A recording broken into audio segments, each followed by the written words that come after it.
ورحمة الله وبركاته. بسم الله الرحمن الرحيم. الحمد لله رب العالمين والصلاة والسلام على أشرف الأنبياء والمرسلين نبينا محمد وعلى آله وصحبه أجمعين. أما بعد.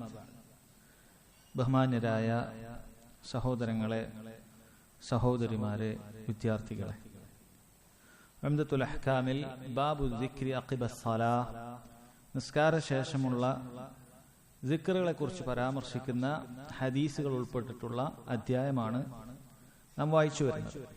ആ അധ്യായത്തിലെ അവസാനത്തെ ഹദീസാണ് ഇന്ന് ആദ്യമായി വായിക്കുന്ന ഹദീസ്. അതിപ്രകാരമാണ്: عن عائشة رضي الله عنها أن النبي صلى الله عليه وسلم صلى في خميصة لها أعلام فنظر إلى أعلامها نظرة فلما انصرف قال: اذهبوا بخميصتي هذه إلى أبي جهم وأتوني بأنبجانية أبي جهم فإنها ألهتني آنفا عن صلاتي. خميصة لها أعلام كساء مربع مخطط بالألوان مختلفة. الأنبجانية كساء غليظ ليس له أعلام منسوبة إلى بلد تسمى أنبجان. ഇവിടെ അബ്ദുൽ ഗനി അൽ മഖ്ദിസി റഹിമഹുല്ലാ അദ്ദേഹം അവസാനമായി കൊണ്ടുവന്ന ഈ അധ്യായത്തിൽ കൊണ്ടുവന്ന ഹദീസ് അത് ഉദ്ധരിക്കുന്നത് ആയിഷ റളിയല്ലാഹു അൻഹ. അവർ പറയുകയാണ്: അന്ന നബിയ സല്ലല്ലാഹു അലൈഹി വസല്ലം സല്ല ഫീ ഖമീസത്തിൻ ലഹാ അഅലാം.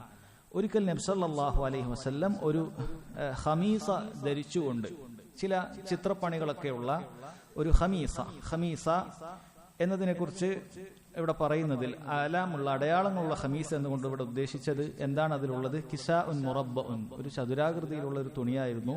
മുഖത്തത്തുൻ ബി അൽവാനിൻ മുഖ്തലിഫ, അതിൽ വ്യത്യസ്ത രൂപത്തിലുള്ള നിറങ്ങൾ അതിലുണ്ട്. ഒരു പക്ഷേ വ്യത്യസ്ത നിറങ്ങളായിരിക്കാം, അല്ലെങ്കിൽ വ്യത്യസ്ത തുണികൾ ചേർന്നുകൊണ്ടുള്ളതായിരിക്കാം എന്നെല്ലാം പണ്ഡിതന്മാർ പറയുന്നു. ചുരുക്കം നബി സല്ലല്ലാഹു അലൈഹി വസല്ലം ചില അലങ്കാര പണികളുള്ള, ചില ചിത്ര പണികളൊക്കെയുള്ള ഒരു വസ്ത്രം ധരിച്ചൊരിക്കൽ നിസ്കരിച്ചു. ഫനളറ ഇലാ അഅലാമിഹാ നളറ. ആ നിസ്കാരത്തിനിടയിൽ ഒരു തവണ അവിടുന്ന് ആ ചിത്രത്തിലേക്ക് ഒന്ന് നോക്കിപ്പോയി, ആ കളറിലേക്ക് ഒന്ന് നോക്കിപ്പോയി. ഫലമ്മ സറഫ ഖാൽ. നബി സല്ലല്ലാഹു അലൈഹി വസല്ലം നിസ്കാരം കഴിഞ്ഞപ്പോൾ ആയിഷ റളിയല്ലാഹു അൻഹയോട് പറയുകയാണ്: ഇദ്ഹബു ബി ഖമീസതി ഹാദിഹി ഇലാ അബി ജഹം. ഈ എൻ്റെ ഈ ഖമീസ ഉണ്ടല്ലോ, ഇത് അബൂ ജഹമിന്റെ അടുക്കലേക്ക് പോയി കൊടുക്കുക. വഅതൂനി ബി അംബിജാനിയതി അബി ജഹം. അബൂ ജഹമിന്റെ അടുക്കലുള്ള അംബിജാനിയത്ത് പകരമായി എനിക്ക് ഇങ്ങോട്ട് കൊണ്ടുവരിക.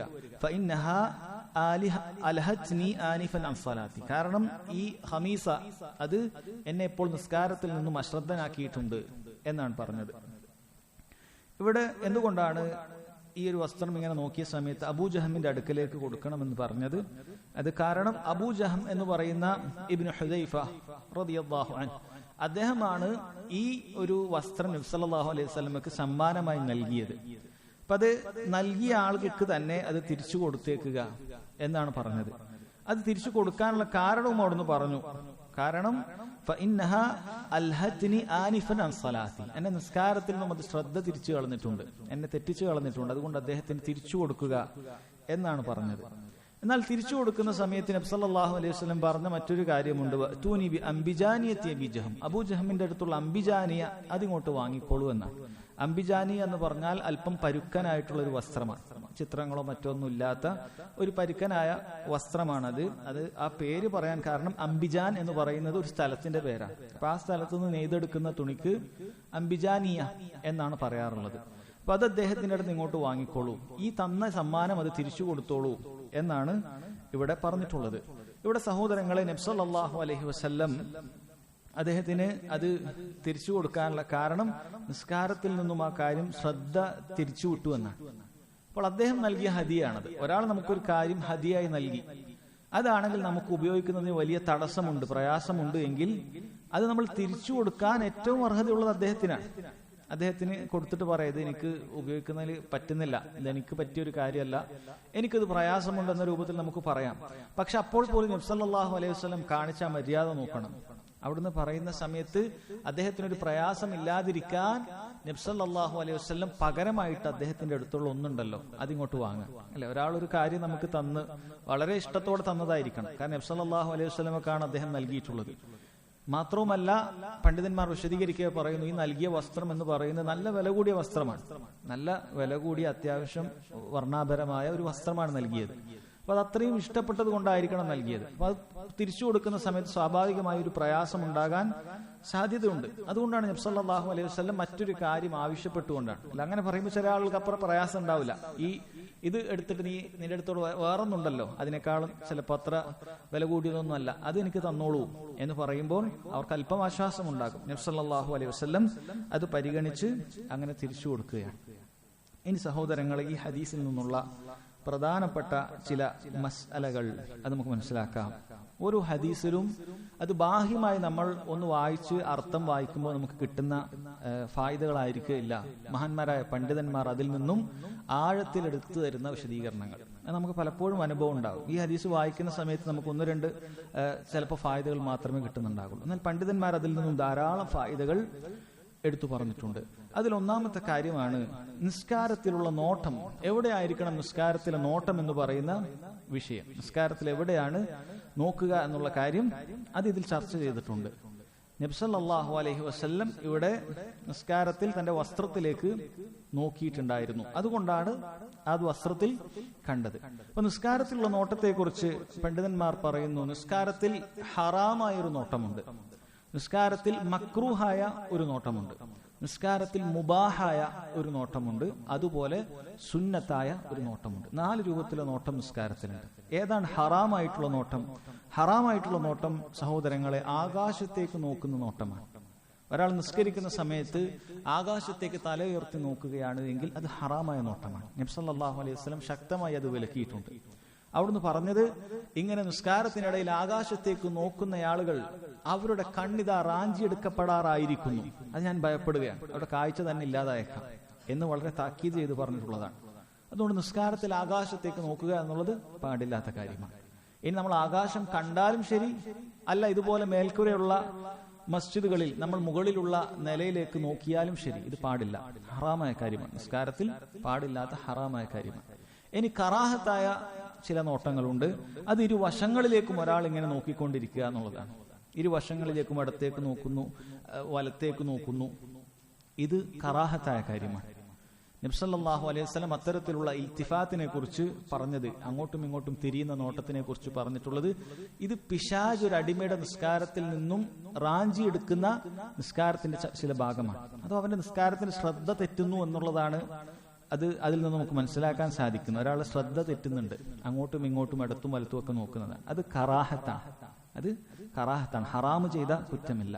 അതുകൊണ്ട് തന്നെ എന്തെങ്കിലുമൊക്കെ ഒരു ഹാജത്ത് ഉണ്ടാകുന്ന സമയത്ത്, എന്തെങ്കിലും അത്യാവശ്യം ഉണ്ടാകുന്ന സമയത്ത് ഒരാൾ അങ്ങനെ നോക്കിയാൽ അത് തെറ്റില്ല. പൊതുവെ കറാഹത്തിന്റെ ഹുക്കും അങ്ങനെയാണ്. ഒരു ഹാജത്ത്, ഒരു ആവശ്യം വന്നു കഴിഞ്ഞാൽ കറാഹത്ത് നീങ്ങും. ഒരു ഹാജത്ത് വന്നു കഴിഞ്ഞാൽ കറാഹത്ത് നീങ്ങുന്നത് കാണാൻ സാധിക്കും. നിങ്ങളൊരു ചിലപ്പോൾ ചില വീഡിയോയിൽ കണ്ടത് കാണാം.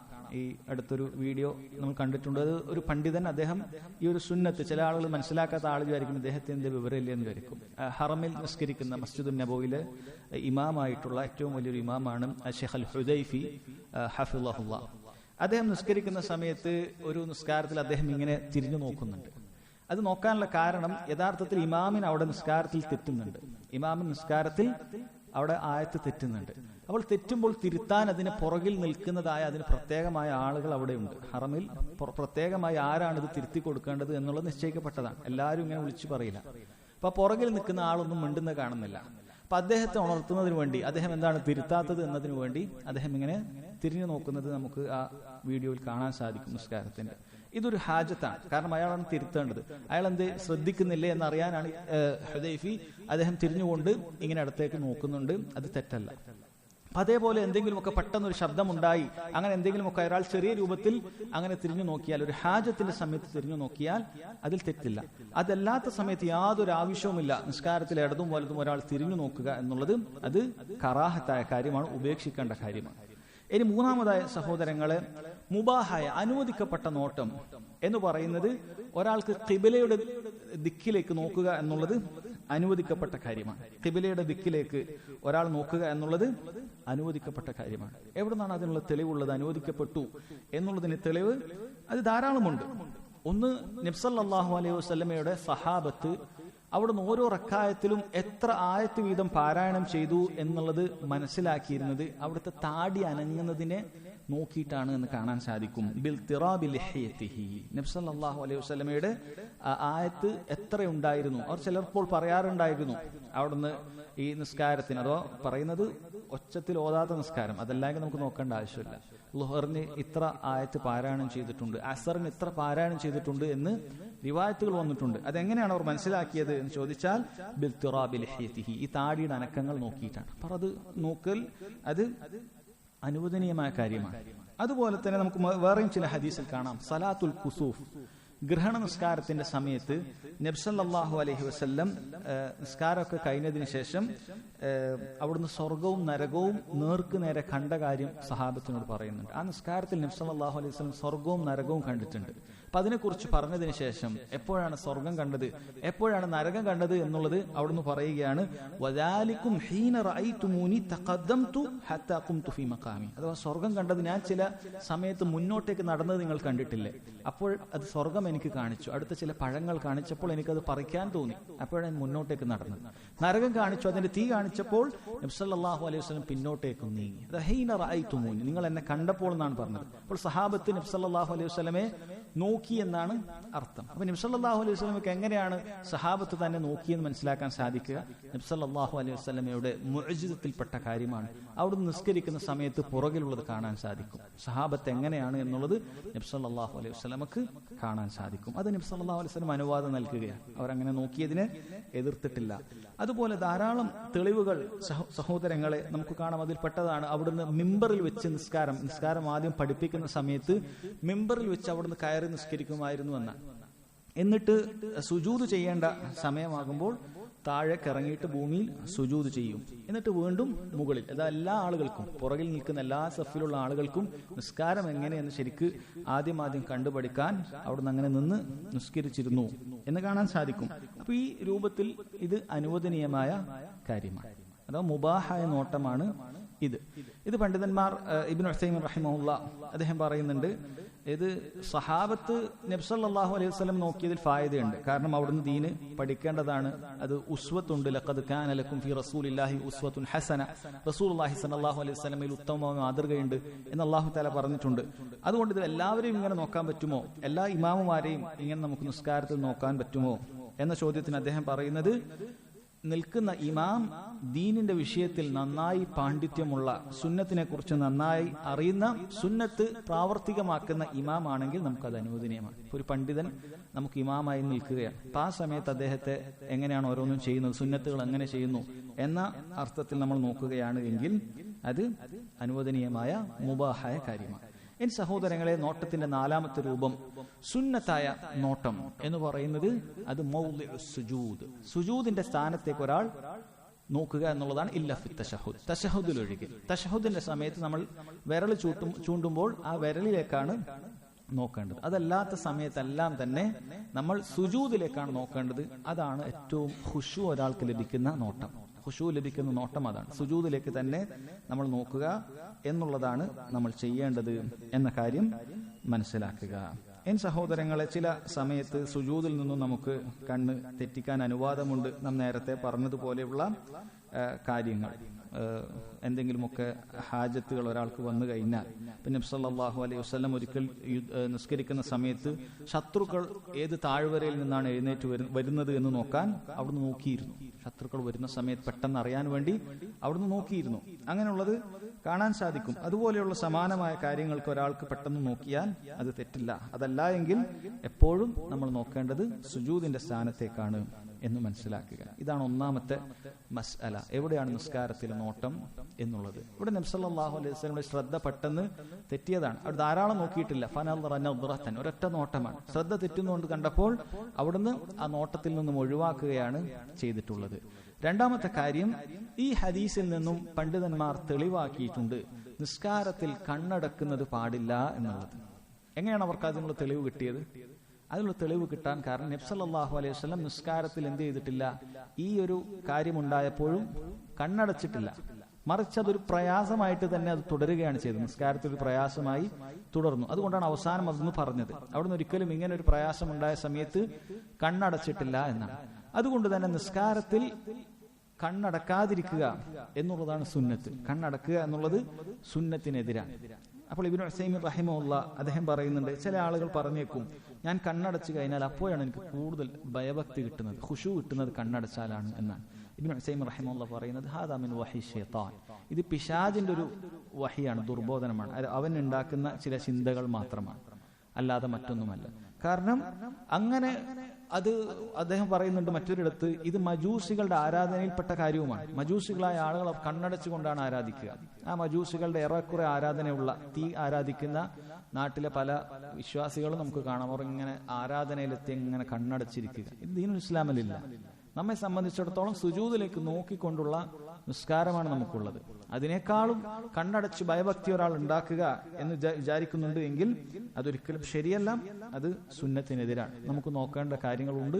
സഹാബത്ത് നിസ്കാരത്തിൽ നോക്കിയത് നമുക്ക് കാണാൻ സാധിക്കും. അപ്പൊ അതുമായി ബന്ധപ്പെട്ട് ഈ ഹദീസിൽ നിന്നും നമുക്ക് മനസ്സിലാക്കാം. എന്നാൽ അവിടെ ചില ഒഴിവ് കഴിവ് പണ്ഡിതന്മാർ പറഞ്ഞിട്ടുണ്ട്. ഒരാൾക്ക് നിസ്കരിക്കാൻ തീരെ സാധിക്കുന്നില്ല, ആ രൂപത്തിലുള്ള പ്രയാസങ്ങൾ മുന്നിൽ ഇങ്ങനെ കണ്ടുകൊണ്ടിരിക്കേണ്ട ഒരു അവസ്ഥ വരികയാണ്.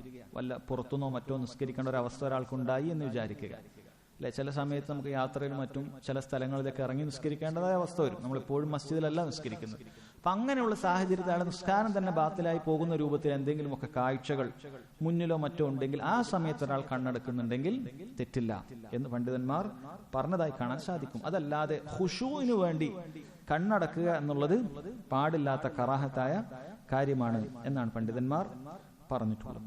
ഇനി സഹോദരങ്ങളെ, മൂന്നാമത്തെ കാര്യം ഈ ഹദീസിൽ നിന്നുമുള്ള ഫായിദയായി പണ്ഡിതന്മാർ പറയുന്ന മൂന്നാമത്തെ കാര്യം ഖളിയത്തുൽ ഖുശൂ ഫിസ് സലാ, നിസ്കാരത്തിലെ ഭയഭക്തിയുമായി ബന്ധപ്പെട്ട കാര്യമാണ്. നിസ്കാരത്തിൽ നമുക്ക് ഏറ്റവും പ്രാധാന്യമുള്ള കാര്യം നിസ്കാരത്തിന്റെ ലുബ്ബു സലാ, നിസ്കാരത്തിന്റെ ഏറ്റവും കാമ്പ് എന്ന് പറയുന്നത് അൽ ഖുശൂ ആണ്.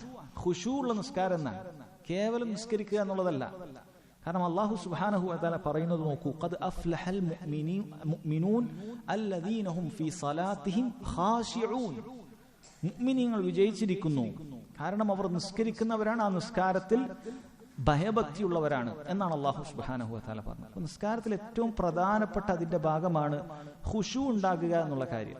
അതല്ലാതെ കേവലം യാന്ത്രികമായി എന്തൊക്കെയോ ചിന്തിച്ചുകൊണ്ട് ഇങ്ങനെ നിസ്കരിക്കുക എന്നുള്ളത് അല്ല കാര്യം. മറിച്ച് നിസ്കാരത്തിൽ ഖുശൂ വേണ്ടതുണ്ട്. നോക്കൂ, നബി സല്ലല്ലാഹു അലൈഹി വസല്ലം ആ ഖുശൂയിൽ നിന്നും ഒരല്പം തെറ്റിയപ്പോൾ അങ്ങേയറ്റം ജാഗ്രത കാണിക്കുകയാണ്. ആ വസ്ത്രം തന്നെ വേണ്ട എന്ന് അവിടുന്ന് തീരുമാനിക്കുകയാണ്. നിസ്കാരത്തിൽ ഖുശൂ തെറ്റിപ്പോവുകയാണ്. ഇത് പ്രവാചകന്മാർക്ക് പ്രത്യേകമായുള്ള കാര്യമാണ്. അവരെ സംബന്ധിച്ചിടത്തോളം ഇബാദത്തിന് അവർക്ക് തീരെ ശ്രദ്ധ തിരിക്കുന്ന ഒരു കാര്യവും ഉണ്ടാകാൻ പാടില്ല എന്നാണ്. സുലൈമാൻ അലൈഹി സ്വലാത്തു വസ്സലാമയുടെ ചരിത്രത്തിൽ നമുക്ക് കാണാൻ സാധിക്കും. അദ്ദേഹത്തിന് വളരെ ഭംഗിയുള്ള ഒരു കുതിര ഉണ്ടായിരുന്നു. ആ കുതിര അദ്ദേഹം ഇങ്ങനെ നോക്കാൻ തുടങ്ങി.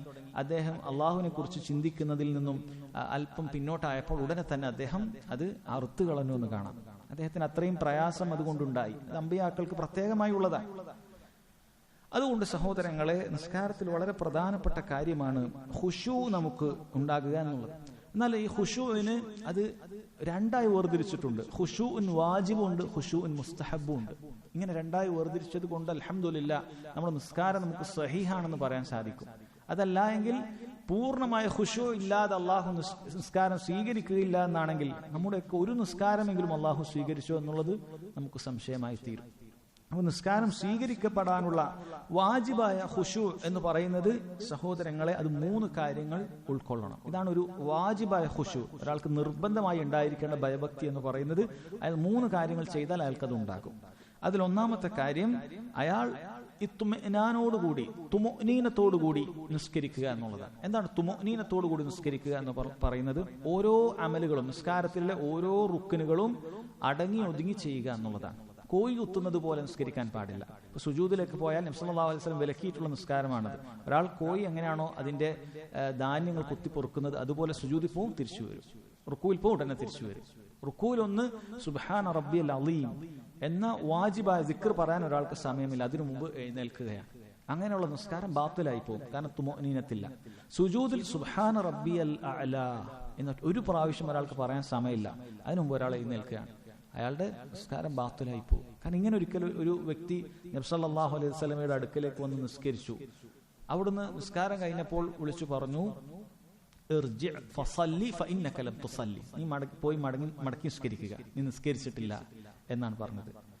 ഇയാൾ യഥാർത്ഥത്തിൽ നിസ്കരിച്ചിട്ടുണ്ട്, പക്ഷെ ഇയാൾ നിസ്കാരത്തിൽ ഇതിന്റെ തുമഅനീനത്ത് റുക്നുകൾ പലതും പാലിച്ചിട്ടില്ല. നബി സല്ലല്ലാഹു അലൈഹി വസല്ലം ഇയാൾ വീണ്ടും പോയി നിസ്കരിച്ചു. ഇയാൾ ഇതേ പ്രകാരമാണ് നിസ്കരിച്ചത്. നബി സല്ലല്ലാഹു അലൈഹി വസല്ലം ഇതേ കാര്യം പറഞ്ഞു, ഇർജി ഫസല്ലി ഫഇന്നക ലം തുസല്ലി, പോയി മടക്കി നിസ്കരിക്കുക, നീ നിസ്കരിച്ചിട്ടില്ല. 3 പ്രാവശ്യം ഇത് ആവർത്തിച്ചു. അവസാന വ്യക്തി പറഞ്ഞു, റസൂലുള്ളാഹ് എനിക്ക് ഇങ്ങനെ അല്ലാതെ നിസ്കരിക്കാൻ അറിയില്ല. അപ്പോഴാണ് നബി സല്ലല്ലാഹു അലൈഹി വസല്ലം അടക്കി ഒതുക്കി എങ്ങനെയാണ് നിസ്കരിക്കേണ്ടത് എന്ന് ഓരോന്നും വ്യക്തമായി പറഞ്ഞു കൊടുത്തു. തക്ബീർ ചൊല്ലിയാൽ നീ എങ്ങനെ നിൽക്കണം, റുക്കൂയിൽ പോയാൽ എങ്ങനെ നിൽക്കണം, സുജൂദിൽ പോയാൽ എങ്ങനെ നീ സുജൂദ് ചെയ്യണം, ഇടയിൽ എങ്ങനെ ഇരിക്കണം, എല്ലാം വ്യക്തമായി പറഞ്ഞു കൊടുത്തു.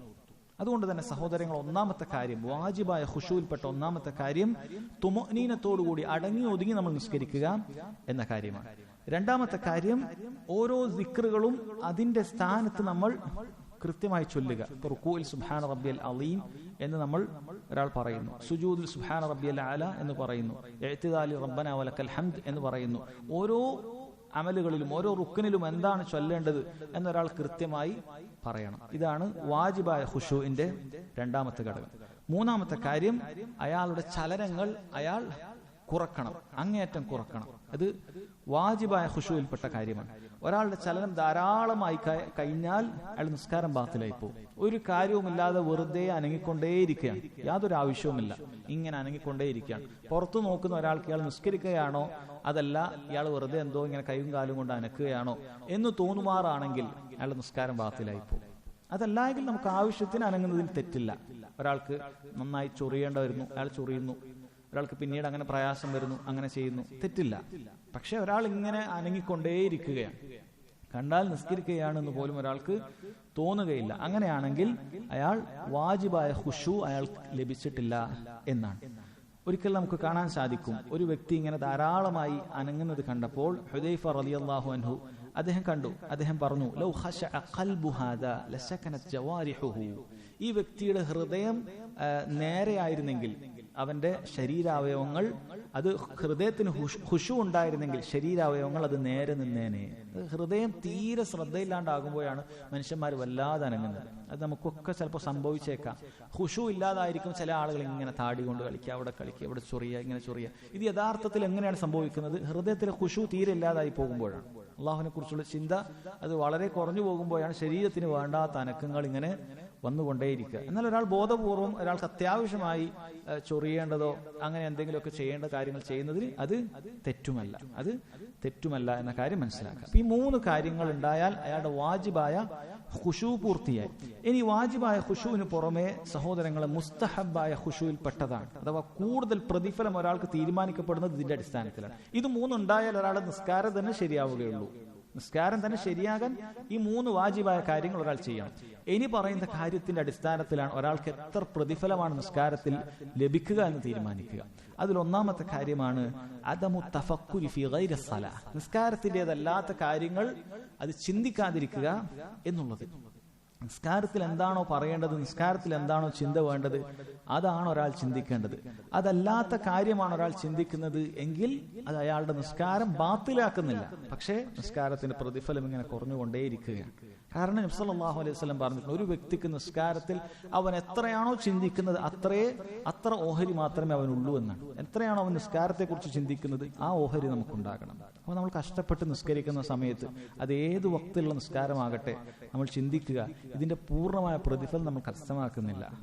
മറിച്ച് നബി സല്ലല്ലാഹു അലൈഹി വസല്ലം പറഞ്ഞതുപോലെ ഇന്നൽ അബ്ദ ല യുസല്ലി സ്വലാ, ഒരു വ്യക്തി നിസ്കരിക്കുന്നുണ്ട്, മാ യുക്തബു ലഹു മിൻഹാ ഇല്ലാ ഉശ്റുഹാ തുസ്ഉഹാ സുമുനുഹാ സുബുഉഹാ സുദുസുഹാ ഖുമുസുഹാ റുബുഉഹാ സുലുസുഹാ നിസ്ഫുഹാ.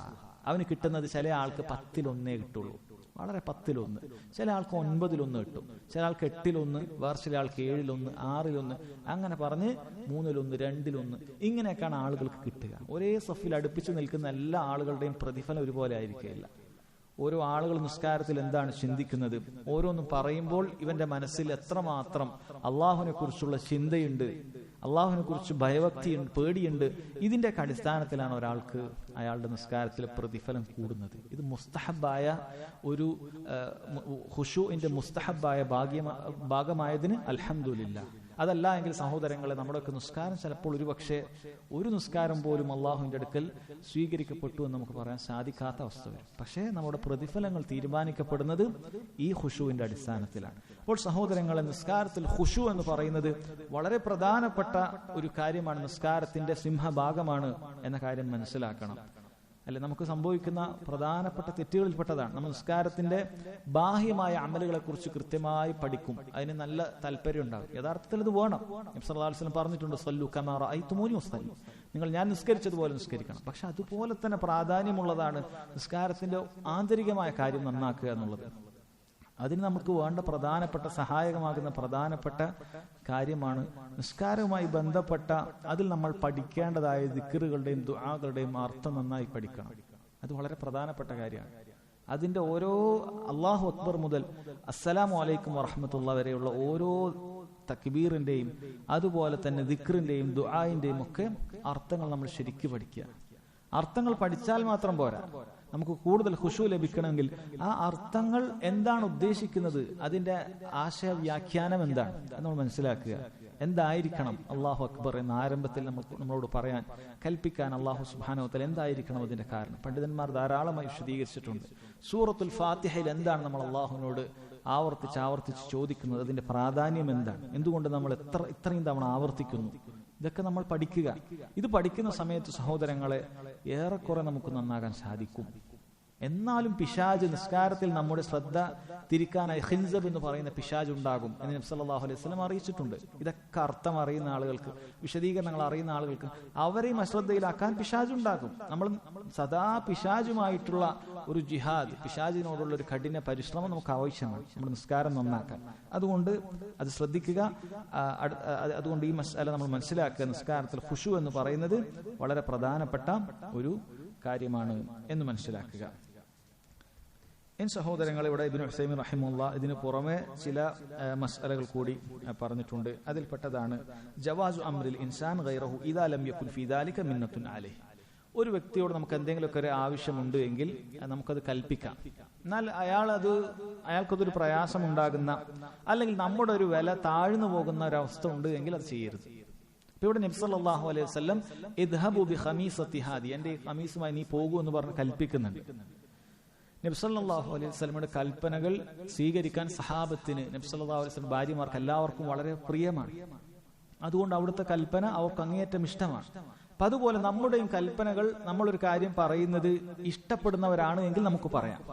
നമ്മളൊരു കാര്യം കൽപ്പിച്ചാൽ അത് എടുത്തുകൊണ്ടുവരും, ഇന്നത് കൊണ്ടുവരൂ, അല്ലെ? അതെല്ലാവർക്കും ഒരുപോലെ ആയിരിക്കില്ല. ചില കാര്യങ്ങൾ നമ്മുടെ ഭാര്യമാർക്ക് ഇഷ്ടമായിരിക്കും, അവർക്ക് അതായിരിക്കും കൂടുതൽ ഇഷ്ടം, അവരോട് അത് പോയി എടുത്തുകൊണ്ടുവരൂ എന്നൊക്കെ പറയുന്ന അവർക്ക് വലിയ ഇഷ്ടമായിരിക്കും. എന്നാൽ അത് എല്ലാവരോടും ശരിയാകുന്നു. നമ്മുടെ കൂടെ നടക്കുന്ന എല്ലാ ആളുകളോടും അത് കൊണ്ടുവരും, ഇത് കൊണ്ടുവരും, നീ അത് എടുത്തിട്ട് വാ എന്ന് പറയുന്നത് ശരിയല്ല. മറിച്ച് ആർക്കാണോ അത് യോജിക്കുന്നത് അത്തരത്തിലുള്ള ആളുകളോട് ചെയ്യുക. അതല്ല എങ്കിൽ അസുൽ എന്ന് പറയാം, അടിസ്ഥാനം എന്ന് പറയുന്നത് നമ്മളെ തന്നെ ആശ്രയിക്കുക എന്നുള്ളതാണ്. നബി സല്ലല്ലാഹു അലൈഹി വസല്ലമയുടെ സഹാബത്തിനെ നമുക്ക് കാണാൻ സാധിക്കും. അവരിൽ ചിലർ അവരുടെ ഒട്ടകപ്പുറത്തു നിന്നും ചാട്ടാവാർ താഴേക്ക് വീണാൽ അത് എടുത്തു തരാൻ മറ്റൊരു സഹാബിയോട് പറയില്ല. അവരിറങ്ങി വന്നിട്ട് അതെടുത്ത് മുകളിലേക്ക് തിരിച്ചു കയറുകയാണ് പതിവ് എന്നാണ്. അതുകൊണ്ട് തന്നെ അത്തരം സന്ദർഭങ്ങളിൽ സാധാരണയായി നമ്മൾ ചെയ്യേണ്ടത് അങ്ങനെയാണ്, ആളുകൾ ആശ്രയിക്കാതിരിക്കുക.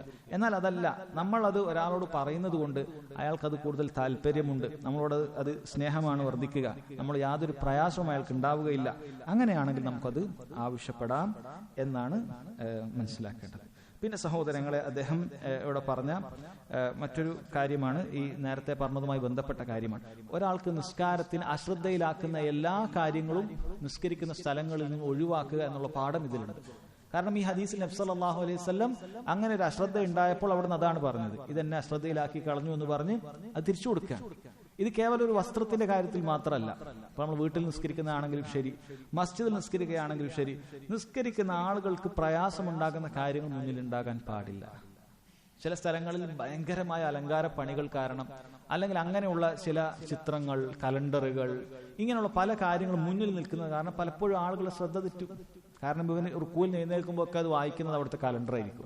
ചിലപ്പോൾ ആ കലണ്ടറിൽ വലിയ വലിയ പരസ്യങ്ങളും വലിയ ചിത്രങ്ങളൊക്കെ ആയിരിക്കും ഉണ്ടാവുക. സ്വാഭാവികമായി മനുഷ്യന്റെ ചിന്തകൾ തെറ്റിപ്പോകാൻ സാധ്യതയുണ്ട്.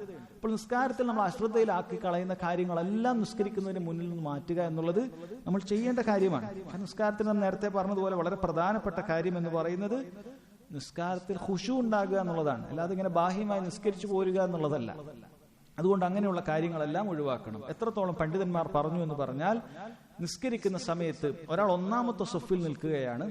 ഒന്നാമത്തെ സഫിലാകട്ടെ ആ മസ്ജിദിൽ നിസ്കാരത്തിന് അശ്രദ്ധയിലാക്കി കളയുന്ന ചില കാര്യങ്ങൾ മുന്നിലുണ്ട്. എന്നാൽ അയാൾ രണ്ടാമത്തെ സഫിലേക്ക് മാറിയാൽ അതില്ല. രണ്ടാമത്തെ സഫിൽ അവനത് കാണുകയില്ല. ഈ സമയത്ത് അവൻ ഏത് സഫാണ് തിരഞ്ഞെടുക്കേണ്ടത് എന്നുള്ള ചോദ്യത്തിന്റെ ഉത്തരം അവൻ രണ്ടാമത്തെ സഫാണ് തിരഞ്ഞെടുക്കേണ്ടത് എന്നാണ്. കാരണം ഒന്നാമത്തെ സഫിൽ നിൽക്കുന്ന സമയത്ത് ശരിയാണ്, അവൻ ഫദ്ലുൽ മക്കാൻ കിട്ടിയിട്ടുണ്ട്, ആ സ്ഥലം ഏറ്റവും ശ്രേഷ്ഠതയുള്ള ഒന്നാമത്തെ സഫാണ്. പക്ഷെ അവന്റെ നിസ്കാരത്തിന്റെ ഖുശൂ തന്നെ ഇല്ലാതാക്കി കളയുന്ന കാര്യമാണ്. എന്നാൽ രണ്ടാമത്തെ സഫിൽ അവൻ നിസ്കാരത്തിന്റെ ഖുശൂ ലഭിക്കുന്നുണ്ട്, ആ ഫദ്ല് മാത്രമേ നഷ്ടപ്പെട്ടിട്ടുള്ളൂ. അപ്പോൾ ഒരു ഇബാദത്തിന്റെ ദാത്തുൽ ഹിഫ്ള്, അതിന്റെ പൂർണ്ണത, അതിന്റെ അസ്തിത്വം തന്നെ സംരക്ഷിക്കുക എന്നുള്ളതാണ് ആ ഇബാദത്ത് ഏറ്റവും ശ്രേഷ്ഠമായ സ്ഥലത്ത് നിർവഹിക്കുക എന്നതിനേക്കാളും നമ്മൾ തിരഞ്ഞെടുക്കേണ്ടത് എന്നാണ്. അത് വളരെ അടിസ്ഥാനപരമായ ഒരു ഖാഇദയാണ്. അപ്പോൾ അയാൾക്ക് നിസ്കാരത്തിൽ ഖുശൂ കിട്ടുക രണ്ടാമത്തെ സഫിലാണ്. ഒന്നാമത്തെ സഫിൽ ഇങ്ങനെയുള്ളൊരു ശ്രദ്ധ തിരിക്കുന്ന കാര്യമുണ്ട്. പണ്ഡിതന്മാർ തന്നെ പറഞ്ഞ മറ്റൊരു ഉദാഹരണമാണ്, ചിലപ്പോൾ ഒന്നാമത്തെ സഫിന്റെ മുന്നിൽ വലിയൊരു സ്പീക്കർ കൊണ്ടുവച്ചിട്ടുണ്ടാകും. അതിന്റെ അടുത്ത് നിന്നാൽ അവൻ നിസ്കരിക്കാൻ തീരെ കഴിയില്ല, അത്രയും ശബ്ദം ഉണ്ടാക്കുന്ന, ചില ആൾക്ക് തലവേദന ഉണ്ടാക്കുന്ന രൂപത്തിലുള്ള വലിയ സ്പീക്കറുകൾ.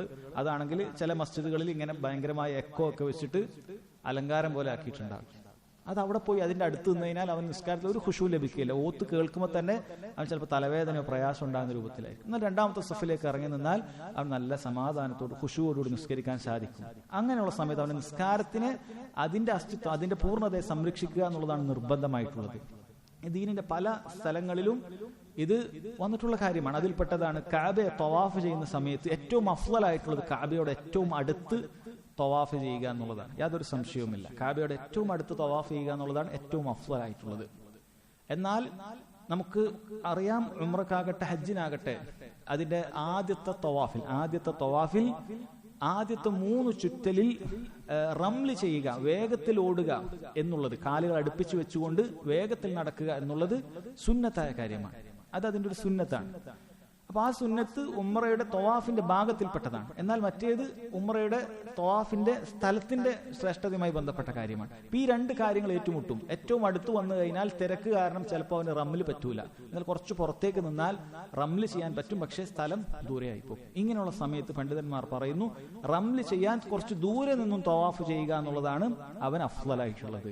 കാരണം തവാഫിന്റെ സുന്നത്താണ്, അതിന്റെ ഉള്ളിൽ തന്നെ വരുന്ന സുന്നത്താണ് ഇങ്ങനെ ചെയ്യുക എന്നുള്ളത്. മറ്റേത് ആ മക്കാനുമായി, സ്ഥലവുമായി ബന്ധപ്പെട്ട കാര്യമാണ്. ധാരാളം സ്ഥലങ്ങളിൽ നമ്മൾ മനസ്സിലാക്കേണ്ട ഒരു ഖായിദയാണ്, അടിസ്ഥാന തത്വമായി പണ്ഡിതന്മാർ പറഞ്ഞിട്ടുള്ള കാര്യമാണ്. കാരണം നിസ്കാരത്തിന്റെ ഏറ്റവും പ്രധാനപ്പെട്ടത് ഖുശൂആണ്. അതിനെ കളഞ്ഞു ഒളിക്കുന്ന രീതിയിൽ നമുക്ക് ഏതെങ്കിലും ഒരു സ്ഥലത്ത് നിന്ന് നിസ്കരിക്കുക എന്നുള്ളതിൽ കാര്യമില്ല. എത്രത്തോളം നബി സല്ലല്ലാഹു അലൈഹി വസല്ലം ജമാഅത്ത് നിസ്കാരത്തിൽ നിന്ന് തന്നെ പിന്തി നിൽക്കാൻ ചില കാരണങ്ങൾ പറഞ്ഞിട്ടുണ്ട്. ഒരു റക്അത്ത് പോയാലും തരക്കേടില്ല എന്ന രൂപത്തിൽ നബി സല്ലല്ലാഹു അലൈഹി വസല്ലം പറഞ്ഞു. എപ്പോഴാണത്?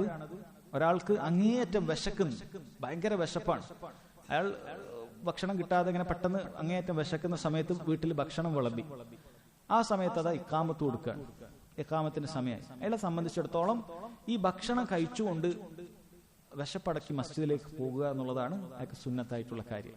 അതല്ലെങ്കിൽ ഒരാൾക്ക് ടോയ്ലറ്റിൽ പോകാനുള്ള പ്രയാസമുണ്ട്, ബാത്റൂമിൽ പോകണം, ആ സമയത്താണ് ഇഖാമത്ത് കൊടുക്കുന്നത്. അയാളെ സംബന്ധിച്ചിടത്തോളം ഇതൊക്കെ സഹിച്ചുകൊണ്ട് എങ്ങനെയെങ്കിലൊക്കെ ജമാഅത്ത് പങ്കെടുക്കാം, അല്ലെങ്കിൽ ടോയ്ലറ്റിൽ പോയി തിരിച്ചു വന്ന് കിട്ടിയത് നിസ്കരിക്കാം. ഏതാണ് ചെയ്യേണ്ടത്? നബി സല്ലല്ലാഹു അലൈഹി വസല്ലം പറയുന്നു, ലാ സ്വലാത്ത ബിഹദ്റത്തി തആമിൻ വലാ വഹുവ യുദാഫിഉഹു അൽ അഖ്ലസാൻ. ഭക്ഷണം വിളമ്പിയ സമയത്തും അതുപോലെ മലമൂത്ര വിസർജ്ജനത്തിന് വേണ്ടി പ്രയാസപ്പെടുന്ന സമയത്തും ഒരാൾക്ക് നിസ്കാരമില്ല എന്നാണ് നബി സല്ലല്ലാഹു അലൈഹി വസല്ലം പറഞ്ഞിട്ടുള്ളത്. എന്തുകൊണ്ടാണ് ആ പറഞ്ഞത്? കാരണം നിസ്കാരത്തിന്റെ പ്രധാനപ്പെട്ട കാര്യം എങ്ങനെയെങ്കിലുമൊക്കെ ബാഹ്യമായ ആളുകളുടെ മുന്നിൽ നിസ്കരിച്ച് തീർക്കുക എന്നുള്ളതാണ്. അല്ല, നിസ്കാരത്തിന്റെ പ്രധാനപ്പെട്ട കാര്യം ഖുശൂഅോടുകൂടി നിസ്കരിക്കുക എന്നുള്ളതാണ്. അതുകൊണ്ടാണ് ആ ഭക്ഷണമുള്ളത് അത് കഴിച്ചിട്ട് പോരാൻ പറഞ്ഞത്. ഇബ്നു ഉമർ റളിയല്ലാഹു അൻഹുമ അദ്ദേഹം ധാരാളമായി അങ്ങനെ ചെയ്തത് കാണാൻ സാധിക്കും. അദ്ദേഹം ഭക്ഷണത്തിന്റെ സമയത്ത്, വിളമ്പുന്ന സമയത്ത് ഇഖാമത്ത് കൊടുത്താൽ അത് പൂർത്തിയാക്കിയിട്ട് അദ്ദേഹം വരാറുണ്ടായിരുന്നു എന്നാണ്. അപ്പൊ ഇതിൽ നമ്മൾ മനസ്സിലാക്കേണ്ട, സ്ഥിരമായി ഇഖാമത്ത് കൊടുക്കുന്ന സമയത്ത് ഭക്ഷണം വിളമ്പാം, അല്ലെങ്കിൽ ആ സമയം നോക്കി ടോയ്ലറ്റിൽ പോകാമെന്നല്ല. മറിച്ച് ഇതിന് നമ്മൾ നേരത്തെ സമയം നിശ്ചയിക്കണം, അല്ലെ? ചില ആളുകൾ അങ്ങനെ ധരിക്കും, അവസാനം എന്നിട്ട് ആ സമയത്ത് ടോയ്ലറ്റിൽ പോയി ഇങ്ങനെ നിസ്കാരം ലേറ്റ് ആക്കുക, അതിന് ഈ ഹദീസ് തെളിവാണ് എന്ന് മനസ്സിലാക്കരുത്. മറിച്ച് ഒരാൾക്ക് സ്വാഭാവികമായി പെട്ടെന്ന് ഇത് രണ്ടും വിശപ്പ് ഉണ്ടാകുന്ന സമയത്ത് ഭക്ഷണം, അത് ചിലപ്പോൾ സ്വാഭാവികമായി പെട്ടെന്ന് ഉണ്ടാകുന്ന കാര്യമാണ്, സ്ഥിരമായി ഉണ്ടാകുന്ന കാര്യമാണ്. ഒരാൾക്ക് തീരെ ഭക്ഷണമാകാൻ വൈകി, അങ്ങനെ പ്രയാസപ്പെട്ടു, അയാൾക്കാണ് നല്ല വിശപ്പുണ്ട്, നോമ്പെടുത്ത ഒരാളാണ്, ഭക്ഷണമാകാൻ വൈകി, അവസാനം ഇശാഇന്റെ ഇഖാമത്ത് കൊടുക്കുന്ന സമയത്താണ് ഭക്ഷണം റെഡിയായത്. അയാൾക്കാണ് നല്ല വിശപ്പുണ്ട്, ഇയാളെ വിശപ്പോട് കൂടി പോയി നിസ്കരിച്ചാൽ പണ്ഡിതന്മാർ ഇതിന്റെ കാരണം വിശദീകരിച്ചിട്ടുണ്ട്. ഇയാളുടെ നിസ്കാരത്തിൽ മുഴുവൻ ഇങ്ങനെ ഭക്ഷണം കഴിക്കേണ്ട ചിന്തയായിരിക്കും. അയാൾക്ക് എങ്ങനെയെങ്കിലും ഭക്ഷണം കഴിക്കണം, നല്ല വിശപ്പാണ്. അയാളെ സംബന്ധിച്ചിടത്തോളം അതിനേക്കാൾ നല്ല നന്നായി ഭക്ഷണം കഴിച്ച് അയാൾക്ക് ആ പ്രയാസം നീക്കി വന്നു കഴിഞ്ഞാൽ ആ കിട്ടിയ നിസ്കാരം അയാൾക്ക് നന്നായി നിസ്കരിക്കാൻ പറ്റും. പിന്നെ ടോയ്ലറ്റിൽ പോകുന്ന ആളുടെ അവസ്ഥ അതാണ്. ഭയങ്കരമായ പ്രയാസമുള്ള ഒരാളാണെങ്കിൽ അയാൾക്ക് നിസ്കാരത്തിൽ ചിലപ്പോൾ തീരെ ഖുശൂ ലഭിക്കുകയില്ല. ഇബ്നു ഉസൈമീൻ റഹിമഹുല്ലാഹ് പറയുന്നു, ചില സമയത്ത് ഇത് കറാഹത്ത് പോലുമല്ല, ഹറാമായി തീരും. അഥവാ അവന് ഭയങ്കരമായ പ്രയാസം, ഒരു ശ്രദ്ധയും കിട്ടുന്നില്ല. ആ രൂപത്തിൽ ഇങ്ങനെയെങ്കിലും കൈയിട്ട് നിന്ന് നിസ്കരിക്കുക എന്നുള്ളതല്ല, മറിച്ച് അത് കഴിഞ്ഞിട്ട് ഉടനെ വന്നിട്ട് നിസ്കരിക്കുക എന്ന കാര്യമാണ് നമ്മൾ മനസ്സിലാക്കേണ്ടത്. അതിന് അദ്ദേഹം അവസാനമായി ഇതിൽ പറഞ്ഞത് മാ വജ്ഹു ഇദ്ഖാലി ഹാദൽ ഹദീസ് ഫി ബാബി ദിക്ർ ബഅദ സലാ, നിസ്കാരത്തിന് ശേഷമുള്ള ദിക്ർ എന്ന് പറയുന്ന അധ്യായത്തിൽ എന്തിനാണ് ഈ ഹദീസിനെ ഉൾപ്പെടുത്തിയത് എന്നാണ്. ഈ ഹദീസ് നമ്മൾ കണ്ടു. നേരത്തെ നബി സല്ലല്ലാഹു അലൈഹി വസല്ലം ഒരു ചിത്രപ്പണിയുള്ള വസ്ത്രം ധരിച്ച് നിസ്കരിക്കുന്നു. നിസ്കാരത്തിൽ ശ്രദ്ധ തെറ്റിയപ്പോൾ നിസ്കാരം കഴിഞ്ഞ ഉടനെ അത് നൽകിയ അബൂജഹമിന് തിരിച്ചു കൊടുത്ത് അദ്ദേഹത്തിന്റെ മറ്റൊരു വസ്ത്രം ഇങ്ങോട്ട് വാങ്ങാൻ പറഞ്ഞു. ഇതാണ് ഈ ഹദീസിലുള്ളത്. ഇബ്നു ഉസൈമീൻ റഹിമഹുല്ലാഹ് അദ്ദേഹം പറയുന്നത്, ഒരു പക്ഷെ ഇങ്ങനെ ആയേക്കാം, അതായത് നിസ്കാരത്തിന് ശേഷം ദിക്ർ ചൊല്ലണമല്ലോ, ആ ദിക്റിന് ഉടനെ മുവാലാത്ത് നിബന്ധനയില്ല. അഥവാ നിസ്കാരം കഴിഞ്ഞ ഉടനെ മറ്റൊരു കാര്യമൊന്നും പറയാതെ ഉടനെ തന്നെ ദിക്ർ ചൊല്ലണം എന്ന നിബന്ധനയില്ല എന്നറിയിക്കാനായിരിക്കാം. കാരണം നബി സല്ലല്ലാഹു അലൈഹി വസല്ലം നിസ്കാരം കഴിഞ്ഞ ഉടനെ ആദ്യം പറഞ്ഞത് ദിക്ർ പറയുന്നതിന് മുമ്പ് ഇദ്ഹബു ബി ഖമീസതി ഹാദി, ഈ ഖമീസയും കൊണ്ട് നീ ഇന്നയാളടുത്ത് പോകും എന്നുള്ള സംസാരമാണ്. അപ്പോൾ ഒരു പക്ഷേ അത് മനസ്സിലാക്കി തരാനായിരിക്കാം മുഅല്ലിഫ് റഹിമഹുല്ലാഹ് രചയിതാവ് അത് അങ്ങനെ കൊടുത്തത് എന്നാണ്. പക്ഷെ അദ്ദേഹം അത് ഉറപ്പിച്ചു പറയുന്നില്ല. കാരണം ഇവിടെ നബി സല്ലല്ലാഹു അലൈഹി വസല്ലം നിസ്കരിച്ചത് ഫർളാണോ സുന്നത്താണോ എന്നുള്ളതിൽ വ്യക്തമല്ല, ഇത് ഏത് നിസ്കാരമാണെന്നുള്ളത്. കാരണം വീട്ടിലാണ് നിസ്കരിച്ചത്. നബി സല്ലല്ലാഹു അലൈഹി വസല്ലമെ ആകട്ടെ അവസാനം രോഗിയായ ഏതാനും ചില ദിവസങ്ങളിൽ മാത്രമാണ് വീട്ടിൽ നിന്ന് നിസ്കരിച്ചിട്ടുള്ളൂ, അതല്ലെങ്കിൽ മസ്ജിദിലാണ് നിസ്കരിച്ചത്. അപ്പോൾ ഇത് ചിലപ്പോൾ സുന്നത്താകാൻ സാധ്യതയുണ്ട്. സുന്നത്താണെങ്കിൽ ശേഷം ദിക്റുകളില്ല. അതുകൊണ്ട് തന്നെ അത് പറഞ്ഞു വെച്ചിട്ട് ഇബ്നു ഉസൈമീൻ റഹിമഹുല്ലാഹ് പറയുന്നു, അതുകൊണ്ട് ഇത് എന്താണ് ഇത് കൊടുക്കാനുള്ള കാരണം എന്നുള്ളത് ഒരുപക്ഷെ നമുക്ക് മനസ്സിലാക്കാൻ സാധിക്കുന്നില്ല എന്നാണ് അദ്ദേഹം പറഞ്ഞിട്ടുള്ളത്. ഇതോടുകൂടി ഈ അധ്യായം കഴിഞ്ഞു. ഇനി അടുത്ത അധ്യായം സഹോദരങ്ങളെ, ബാബുൽ ജംഇ ബൈന സ്വലാത്തൈനി ഫിസ് സഫർ, യാത്രയിൽ രണ്ട് നിസ്കാരങ്ങൾ ജംഅ് ചെയ്യുന്നതുമായി ബന്ധപ്പെട്ട് മനസ്സിലാക്കേണ്ടതായ ഹദീസുകളാണ്. ഈ അധ്യായത്തിൽ ജംഅ് ആണ്, ശേഷമുള്ള അധ്യായത്തിൽ ഖസ്റാണ്. നിസ്കാര യാത്രയിൽ നമ്മൾ ജംഅ് ചെയ്യാറുണ്ട്, അതുപോലെ ഖസ്ർ ചെയ്യാറുണ്ട്. ഇതുമായി ബന്ധപ്പെട്ട മസ്അലകളാണ് ഈ രണ്ട് അധ്യായത്തിൽ നമ്മൾ മനസ്സിലാക്കേണ്ടത്. ഇദ്ദേഹം ഈ രണ്ട് അധ്യായത്തിലും ഓരോ ഹദീസ് വീതം മാത്രമേ കൊടുത്തിട്ടുള്ളൂ. എന്നാൽ ഈ വിഷയമാകട്ടെ അത് ധാരാളമായി പഠിക്കേണ്ട കാര്യമാണ്. ഷെയ്ഖ് സുലൈമാൻ റുഹൈലി ഹഫിളഹുല്ലാഹ് അദ്ദേഹം പറഞ്ഞത് ഈ വിഷയം എന്ന് പറയുന്നത്, അഥവാ യാത്രയുടെ ഏതാണ് യാത്ര, അതുപോലെ യാത്രയിൽ ഒരാൾ ഒരു സ്ഥലത്ത് ഇറങ്ങിയാൽ എത്ര ദിവസം വരെ ഖസ്റാക്കാം, എത്ര ദിവസം വരെ നമുക്ക് ജംഅ് ചെയ്യാം പോലെയുള്ള കാര്യങ്ങൾ വളരെയധികം ഒരു ദീനി വിദ്യാർത്ഥി, മത വിദ്യാർത്ഥിയെ സംബന്ധിച്ചിടത്തോളം അങ്ങേയറ്റം പ്രയാസപ്പെടുന്ന മസ്അലകളിൽപ്പെട്ടൊരു മസ്അലയാണ്. കാരണം ഇതുമായി ബന്ധപ്പെട്ട ചില മസ്അലകളിൽ 22ഓളം അഭിപ്രായങ്ങളൊക്കെ ഉണ്ട്. അത് ഇങ്ങനെയും ചെയ്യാം, ഇങ്ങനെയും ചെയ്യാം, ഇങ്ങനെ പല അഭിപ്രായങ്ങൾ, 22ഓളം അഭിപ്രായങ്ങളുണ്ട്. അതുകൊണ്ട് തന്നെ ഈ മസ്അലകളിൽ ധാരാളം അഭിപ്രായ വ്യത്യാസങ്ങൾ കാണാൻ സാധിക്കും. നോക്കാം, ഇദ്ദേഹത്തിന്റെ ഇതിന് തലക്കെട്ട് കൊടുത്തത് ബാബു അൽ ജംഇ ബൈന സ്വലാത്തൈനി ഫിസ് സഫർ, യാത്രയിൽ രണ്ട് നിസ്കാരങ്ങൾ തമ്മിൽ ജംഅ് ചെയ്യാം എന്നാണ് ഇവിടെ ഉദ്ദേശിക്കുന്നത്. ഇവിടെ ബൈന സ്വലാത്തൈൻ, രണ്ട് നിസ്കാരം എന്ന് മൊത്തത്തിലാണ് പറഞ്ഞത്. പക്ഷെ ഇതുകൊണ്ട് ഉദ്ദേശിക്കുന്നത് ളുഹറും അസറും മഗ്രിബും ഇശായും മാത്രമാണ്. കാരണം ജംഅ് ചെയ്യാൻ അനുവാദമുള്ള നിസ്കാരങ്ങൾ അതേ ഉള്ളൂ. ഇത് നമ്മൾ വിചാരിക്കും, നമ്മളിത് പലപ്പോഴും ആവർത്തിച്ച് കേട്ടതുകൊണ്ട് പലർക്കും അറിയായിരിക്കും. പക്ഷെ ഇത് തീരെ അറിയാത്ത എത്രയോ ആളുകളുണ്ട്. അവർ ചോദിക്കാറുണ്ട്, അസറിനോടൊപ്പം മഗ്രിബ് ജം ചെയ്യാൻ പറ്റുമോ, ഇശാന്റോടൊപ്പം ഫജർ ജം ചെയ്യാൻ പറ്റുമോ, അല്ലെങ്കിൽ ഫജറിനോടൊപ്പം ളുഹർ ജം ചെയ്യാൻ പറ്റുമോ എന്നൊക്കെ ചോദിക്കുന്ന ആളുകൾ നമുക്ക് ചുറ്റുമുണ്ട്. നമ്മൾ പറഞ്ഞു കൊടുക്കണം. ജംഅ് ചെയ്യാൻ പാടുള്ളത് രണ്ട് ഗ്രൂപ്പുകളാണ്. ഒന്ന് ളുഹർ അസറിനോട്, പിന്നീട് അസർ മഗ്രിബ് ഇശായിനോട്. ഈ രണ്ട് നിസ്കാരങ്ങൾ മാത്രമേ ജംഅ് ചെയ്യാൻ പറ്റുള്ളൂ എന്നാണ്. അല്ലാഹു സുബ്ഹാനഹു വ തആല ഖുർആനിൽ നിസ്കാരത്തിന്റെ സമയം നമുക്ക് പറഞ്ഞു തന്നിട്ടുണ്ട്. അഖ്മിസ് സ്വലാത ലിദുലൂകി ശംസി ഇലാ ഗസഖിൽ ലൈലി വഖുർആനൽ ഫജ്ർ ഇന്ന ഖുർആനൽ ഫജ്രി കാന മശ്ഹൂദ. ഇതിൽ നിസ്കാരത്തിന്റെ എല്ലാ സമയങ്ങളും, 5 വക്തിന്റെ നിസ്കാരത്തിന്റെ സമയങ്ങൾ ഇതിൽ ഉൾപ്പെട്ടു എന്നാണ്. എങ്ങനെയാണ് ഇതിൽ ഉൾപ്പെടുന്നത്? ആദ്യമായി പറഞ്ഞത് അഖ്മിസ് സ്വലാഹ്, നിങ്ങൾ നിസ്കാരം നിർവഹിക്കുക, ലിദുലൂകി ശംസ്, സൂര്യന്റെ ദുലൂക്ക് എന്ന് പറഞ്ഞാൽ ജവാലുഹ, സൂര്യൻ നേരെ മുകളിൽ നിന്നും പടിഞ്ഞാറേക്ക് തെറ്റുന്നതിനാണ് ജവാൽ എന്ന് പറയുന്നത്. ഈ സവാലായാൽ മാത്രമാണ് നമുക്ക് ജംഅ് ചെയ്യുന്ന സമയത്ത് ളുഹറും അസറും നിസ്കരിക്കാൻ പാടുള്ളൂ. അല്ലെ, ളുഹറിന്റെ സമയമാകണമെങ്കിൽ ഈ സവാൽ സംഭവിക്കണം. ഒരാൾക്ക് അതിനു മുമ്പേ യാത്രയുണ്ട്, അഥവാ ളുഹറിന്റെ സമയത്തിന് മുമ്പേ രാവിലെ 11 മണിക്ക് തന്നെ, ഉച്ചയ്ക്ക് മുമ്പുള്ള ദുഹാ സമയം 11 മണിക്ക് തന്നെ ഒരാൾക്ക് യാത്രയുണ്ട്. ഒരിക്കലും അയാൾക്ക് എന്ത് ചെയ്യാൻ പാടില്ല? ളുഹർ ആ സമയത്ത് നിസ്കരിക്കാൻ പാടില്ല, ഒരിക്കലും പാടില്ല. മറിച്ച് അയാൾക്ക് ളുഹർ നിസ്കരിക്കണമെങ്കിൽ ഏറ്റവും കുറഞ്ഞത് ളുഹറിന്റെ സമയമാകണം. ആ ളുഹറിന്റെ സമയമായാൽ മാത്രമേ അസർ പോലും ളുഹറിനോടൊപ്പം ജംഅ് ചെയ്യാൻ പാടുള്ളൂ. അതാണ് ദുലൂഖു ശംസ് എന്ന് പറയുന്നത്. അപ്പൊ ഇതിൽ ളുഹറിന്റെയും അസറിന്റെയും സമയം ഉൾപ്പെട്ടു. അതുപോലെ പറഞ്ഞു ഇലാ ഗസഖിൽ ലൈൽ. ഗസഖുൽ ലൈൽ എന്ന് പറഞ്ഞാൽ രാത്രിയുടെ നിസ്ഫുൽ ലൈൽ, രാത്രിയുടെ മധ്യഭാഗം. അതിനാണ് ഗസഖുൽ ലൈൽ എന്നുകൊണ്ട് ഉദ്ദേശിക്കുന്നത്. അഥവാ മഗ്രിബിന്റെയും ഇശാഇന്റെയും സമയം ഇതിൽ ഉൾപ്പെട്ടു എന്നാണ്. മഗ്രിബും ഇശായും നമുക്കറിയാം, മഗ്രിബിന്റെ സമയം എപ്പോഴാണ് ആരംഭിക്കുന്നത്? ഗുറൂബു ശംസ് മുതലാണ്, സൂര്യാസ്തമയം മുതലാണ്. സൂര്യാസ്തമയം മുതൽ അത് കഴിഞ്ഞാൽ ഉടൻ മാത്രമേ ഒരാൾക്ക് എന്ത് നിസ്കരിക്കാൻ പാടുള്ളൂ? യാത്രയാകട്ടെ, എന്തുമാകട്ടെ, ജംഅ് ചെയ്യുന്നതാകട്ടെ അല്ലാത്തതാകട്ടെ, ഒരാൾക്ക് മഗ്രിബ് നിസ്കരിക്കണം, സൂര്യാസ്തമയം കഴിഞ്ഞിരിക്കണം. അതിനൊരു 10 മിനിറ്റോ അല്ല 5 മിനിറ്റും പോലും അനുവാദമില്ല, എന്ത് യാത്രയായാലും. അപ്പോൾ മഗ്രിബിന്റെ സമയം ആ സമയമായാൽ മാത്രമേ ഇശാ പോലും ഇയാൾക്ക് ജംഅ് ചെയ്യാൻ അനുവാദമുള്ളൂ. ഈ രണ്ട് നിസ്കാരങ്ങളും തമ്മിൽ ബന്ധമുള്ള നിസ്കാരമാണ്. ളുഹർ അസറിലേക്ക് ബന്ധിപ്പിക്കാം, അതുകൊണ്ടാണ് അതിന്റെ സമയം ഒന്നായി പറഞ്ഞത്. മഗ്രിബ് ഇശായോടൊപ്പം ബന്ധിപ്പിക്കാം, അതുകൊണ്ടാണ് അതിനെ ഒറ്റൊന്നായി പറഞ്ഞത്. പിന്നീട് ഒരു നിസ്കാരവുമായി ജംഅ് ചെയ്യാൻ പാടില്ലാത്തതായ നിസ്കാരം ഫജ്ർ, അതിന് പ്രത്യേകം എടുത്തു പറഞ്ഞു. വഖുർആനൽ ഫജ്ർ, ഖുർആൻ അൽ ഫജ്ർ. ഫജ്ർ നിസ്കാരത്തിലെ ഖുർആൻ എന്നാണ് പറഞ്ഞത്. അതിന്റെ തഫ്സീർ സലാത്ത് അൽ ഫജ്ർ എന്നാണ്. എന്തുകൊണ്ടാണ് ഖുർആൻ അൽ ഫജ്ർ എന്നുള്ളത് ഫജ്റിന് പേര് പറഞ്ഞത്? പണ്ഡിതന്മാർ വിശദീകരിക്കുന്നു. കാരണം ഫജ്ർ നിസ്കാരത്തിലാണ് ഏറ്റവും കൂടുതൽ ഖുർആൻ പാരായണം ചെയ്യേണ്ടത്. അതുകൊണ്ട് തന്നെ ഏറ്റവും കൂടുതൽ ഖുർആൻ അതിലുള്ളത് കൊണ്ട് അതിന് ഖുർആൻ അൽ ഫജ്ർ എന്ന് തന്നെ പറഞ്ഞു, സലാത്തുൽ ഫജ്ർ എന്ന് പറയാതെ. ഇതാണ് മനസ്സിലാക്കേണ്ടത്. ഇനി സഹോദരങ്ങൾ, ഇതിൽ ധാരാളം ഫായിദകൾ വേറെയുമുണ്ട്. മറ്റു പല നമ്മൾ നേരത്തെ പഠിച്ച പല അധ്യായങ്ങളിലും മനസ്സിലാക്കേണ്ട ഫായിദകളുണ്ട് ഈ സമയവുമായി ബന്ധപ്പെട്ടിട്ട്.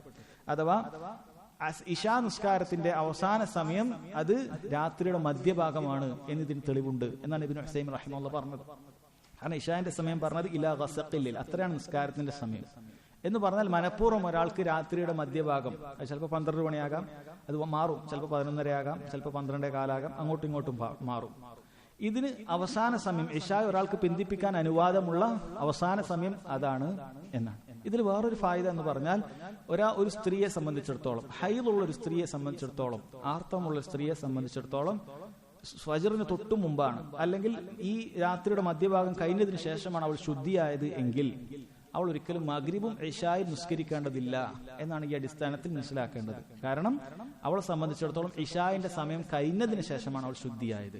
എന്നാൽ അതല്ല എങ്കിൽ രാത്രി 12 മണിക്ക് മുമ്പായി അവൾ ശുദ്ധിയായാൽ അവളെ സംബന്ധിച്ചിടത്തോളം മഗ്രിബും ഇശായും നിസ്കരിക്കേണ്ടതുണ്ട്, രണ്ടും നിസ്കരിക്കേണ്ടത്. കാരണം മഗ്രിബിന്റെ സമയം ജംഅ് ചെയ്തുകൊണ്ട് ഇശായിലേക്ക് കൊണ്ടുപോകാൻ സാധിക്കുന്നതാണ്. അതുകൊണ്ട് അവൾക്ക് അത് രണ്ടും നിസ്കരിക്കേണ്ടതുണ്ട്. അതുപോലെ തന്നെയാണ് ളുഹറിന്റെയും അസറിന്റെയും കാര്യം. മഗ്രിബിന് മുമ്പായിട്ട് ഒരു സ്ത്രീ ശുദ്ധിയായാൽ അവൾ ളുഹറും അസറും ജംഅ് ചെയ്തുകൊണ്ട് ആ സമയത്ത് നിസ്കരിക്കേണ്ടതുണ്ട് എന്ന ഫായിദ നമ്മൾ മനസ്സിലാക്കുക. സഹോദരങ്ങളെ, ഈ ഹദീസ് വിശദീകരിക്കുന്നതിന് മുമ്പ് ഇബ്നു ഹുസൈം റഹിമഹുല്ലാഹ് ഇതുമായി ബന്ധപ്പെട്ട് മനസ്സിലാക്കേണ്ട പല ഫായിദകളും പറഞ്ഞിട്ടുണ്ട്. അദ്ദേഹം ഓരോ ചോദ്യ രൂപത്തിലാണ് പറഞ്ഞത്. മൽ അസ്ലു ഫിൽ മസ്അല തഹരീമുൽ ജംഅ് ഔ ജവാസുഹു. ഈ വിഷയത്തിൽ അടിസ്ഥാനം എന്താണ്? ജംഅ് ചെയ്യൽ അടിസ്ഥാനമായിട്ട് അത് ഹറാമാണോ അതല്ല അനുവാദമാണോ? എന്താണ് ജംഅ് ചെയ്യുക? നിസ്കാരം നമുക്ക് എപ്പോൾ വേണമെങ്കിലും ജംഅ് ചെയ്യാൻ പറ്റുമോ? അതിന്റെ അടിസ്ഥാനം എന്ത് എന്ന് ചോദിച്ചാൽ അതിന്റെ അടിസ്ഥാനം പാടില്ല, ഹറാമാണ്. ജംഅ് ചെയ്യാൻ ഒരു കാരണവുമില്ലാതെ ജംഅ് ചെയ്യുക എന്നുള്ളത് പാടില്ല എന്നാണ് അദ്ദേഹം പറഞ്ഞിട്ടുള്ളത്. എന്താണ് പറയാൻ കാരണം? കാരണം അല്ലാഹു തആല പറഞ്ഞിരിക്കുന്നു, ഇന്നസ്സലാത്ത കാനത് അലൽ മുഅ്മിനീന കിതാബൻ മൗഖൂത. തീർച്ചയായും നിസ്കാരം എന്ന് പറയുന്നത് മുഅ്മിനീങ്ങൾക്ക് കിതാബൻ മൗഖൂത. കിതാബൻ എന്ന് പറഞ്ഞാൽ ഫർളൻ, കിതാബ് എന്ന് പറഞ്ഞാൽ കതബ എന്ന് പറഞ്ഞാൽ ഫറള എന്നാണ് അർത്ഥം. കിതാബൻ മൗഖൂത, അവർക്ക് സമയം നിർണയിക്കപ്പെട്ട നിർബന്ധ ബാധ്യതയാണ്. അപ്പം സമയം നിർണയിച്ചിട്ടുണ്ട്. ഹദീസുകളിൽ വന്നിട്ടുണ്ട് ളുഹറിന്റെ സമയം ഏതു മുതൽ ഏതുവരെ. ജിബ്രീൽ അലൈഹി സ്വലാത്തു വസ്സലാം ഒരിക്കൽ ളുഹറിന്റെ ആദ്യ സമയം വന്ന് നബി സല്ലല്ലാഹു അലൈഹി വസല്ലമക്ക് വേണ്ടി നിസ്കരിച്ചു, ഒരുമിച്ച് നിസ്കരിച്ചു. പിന്നീട് മറ്റൊരു ദിവസം വന്നിട്ട് അതിന്റെ അവസാന സമയത്ത് നിസ്കരിച്ചു. അതുപോലെ അസറും ഒക്കെ അങ്ങനെ നിസ്കരിച്ചു. എന്നിട്ട് പറഞ്ഞു ഇത് രണ്ടിന്റെയും ഇടയിലാണ് നിസ്കരിക്കേണ്ടത് എന്ന് കൃത്യമായി സമയം പഠിപ്പിച്ചു കൊടുത്തിട്ടുണ്ട്. അപ്പോൾ ഓരോന്നിനും കൃത്യമായ സമയമുണ്ട്. ആ സമയത്ത് നിസ്കരിക്കുക എന്നുള്ളതാണ് അടിസ്ഥാനം. അതല്ലാതെ ജംഅ് എന്ന് പറഞ്ഞാൽ ഒരു കാരണവുമില്ലാതെ ഒരാൾ വെറുതെ ളുഹർ അസറിന്റെ സമയത്ത് നിസ്കരിക്കുക, അസർ ഇടയ്ക്ക് ളുഹറിന്റെ കൂടെ തന്നെ നിസ്കരിക്കുക, മഗ്രിബ് ഇങ്ങനെ വൈകിട്ട് രാത്രി ഉറങ്ങുന്നതിന് മുമ്പ് മഗ്രിബ് അശയും കൂടി നിസ്കരിക്കുക, ഹറാം, പാടില്ലാത്ത കാര്യമാണ്. ഓരോ നിസ്കാരത്തിനും അതിൻ്റെതായ സമയമുണ്ട് എന്ന് പറയണം. ഇനി അദ്ദേഹത്തോട് ചോദിക്കപ്പെടുന്ന പല ചോദ്യങ്ങളാണ്. ഹൽ തസാഹുലു ഫിൽ ജംഇ ഹറാമുൻ അം ജായിസ്. ഈ ഇതേ ചോദ്യം തന്നെ, ജംഇന്റെ വിഷയത്തിൽ ഈ അലംഭാവം കാണിക്കുക എന്നുള്ളത് ഹറാമാണോ ജായിസാണോ? അദ്ദേഹം പറയുന്നു അത് ഹറാമായ കാര്യമാണ്, ഒരിക്കലും തന്നെ അങ്ങനെ ചെയ്യാൻ പാടില്ല, പ്രത്യേകമായ കാരണങ്ങൾ വേണം. എന്താണ് ജംഇനുള്ള കാരണം? അതാണ് അടുത്ത അറിയേണ്ട കാര്യം. ജംഇന് അനുവദിക്കപ്പെടുന്ന കാര്യം എന്താണ്? ഒരൊറ്റ ഉത്തരമേ അതിനുള്ളൂ, അൽ മശഖ, പ്രയാസമുണ്ടാകുക. അങ്ങേയറ്റം പ്രയാസമുണ്ടാകുന്ന സമയത്ത് ജംഅ അനുവദിക്കപ്പെടും എന്നതാണ് അതുകൊണ്ട് ഉദ്ദേശിക്കുന്നത്. എന്താണ് അതിനുള്ള തെളിവ്? തെളിവ് സഹീഹ് മുസ്ലിമിൽ ഇബ്നു അബ്ബാസ് റളിയല്ലാഹു അൻഹുമ ഉദ്ധരിക്കുന്ന ഹദീസാണ്. ആ ഹദീസ് ഇതിൽ കൊടുത്തിട്ടില്ല. ഇബ്നു ഉസൈമിൻ റഹിമഹുല്ലാഹ് വിശദീകരണത്തിൽ പറയുകയാണ്, ജമഅ നബി സല്ലല്ലാഹു അലൈഹി വസല്ലം ബൈന അൽ-ളുഹ്രി വൽ അസ്ർ വബൈന അൽ-മഗ്രിബി വൽ ഇശാ ഫിൽ മദീന മിൻ ഗൈരി ഖൗഫിൻ വലാ മത്തർ. നബി സല്ലല്ലാഹു അലൈഹി വസല്ലം മദീനയിലായിരിക്കെ ളുഹറും അസ്റും ജംആക്കിയിട്ടുണ്ട്, മഗ്രിബും ഇശായും ജംആക്കിയിട്ടുണ്ട്. മിൻ ഗൈരി ഖൗഫിൻ, ഭയമുണ്ടായിരുന്നില്ല, അഥവാ യുദ്ധത്തിന്റെ സമയമല്ല എന്നർത്ഥം. വല മത്തർ, മഴ ഉണ്ടായിട്ടില്ല. ഇത് രണ്ടും അറിയപ്പെട്ട കാര്യമാണ്. ജംഅ ചെയ്യാൻ അനുവാദമുണ്ട് എന്ന് അറിയപ്പെട്ട രണ്ട് കാര്യമാണ്. നിസ്കാരം ഒന്ന് യുദ്ധത്തിന്റെ സമയത്ത്, ശത്രുവിനെ അഭിമുഖീകരിക്കുന്ന സമയത്ത്, രണ്ട് ശക്തമായ മഴ ഉള്ള സമയത്ത്. ഇതല്ലാത്ത സമയത്ത് നബി സല്ലല്ലാഹു അലൈഹി വസല്ലം ജംഅ ചെയ്തിട്ടുണ്ട് എന്ന് പറഞ്ഞു. അപ്പോൾ ഇത് ഉദ്ധരിച്ച ഇബ്നു അബ്ബാസ് റളിയല്ലാഹു അൻഹുമയോട് തന്നെ ആളുകൾ ചോദിച്ചു, മാ അറാദ ബിദാലിക്, എന്താണ് അതുകൊണ്ട് ഉദ്ദേശിക്കുന്നത്?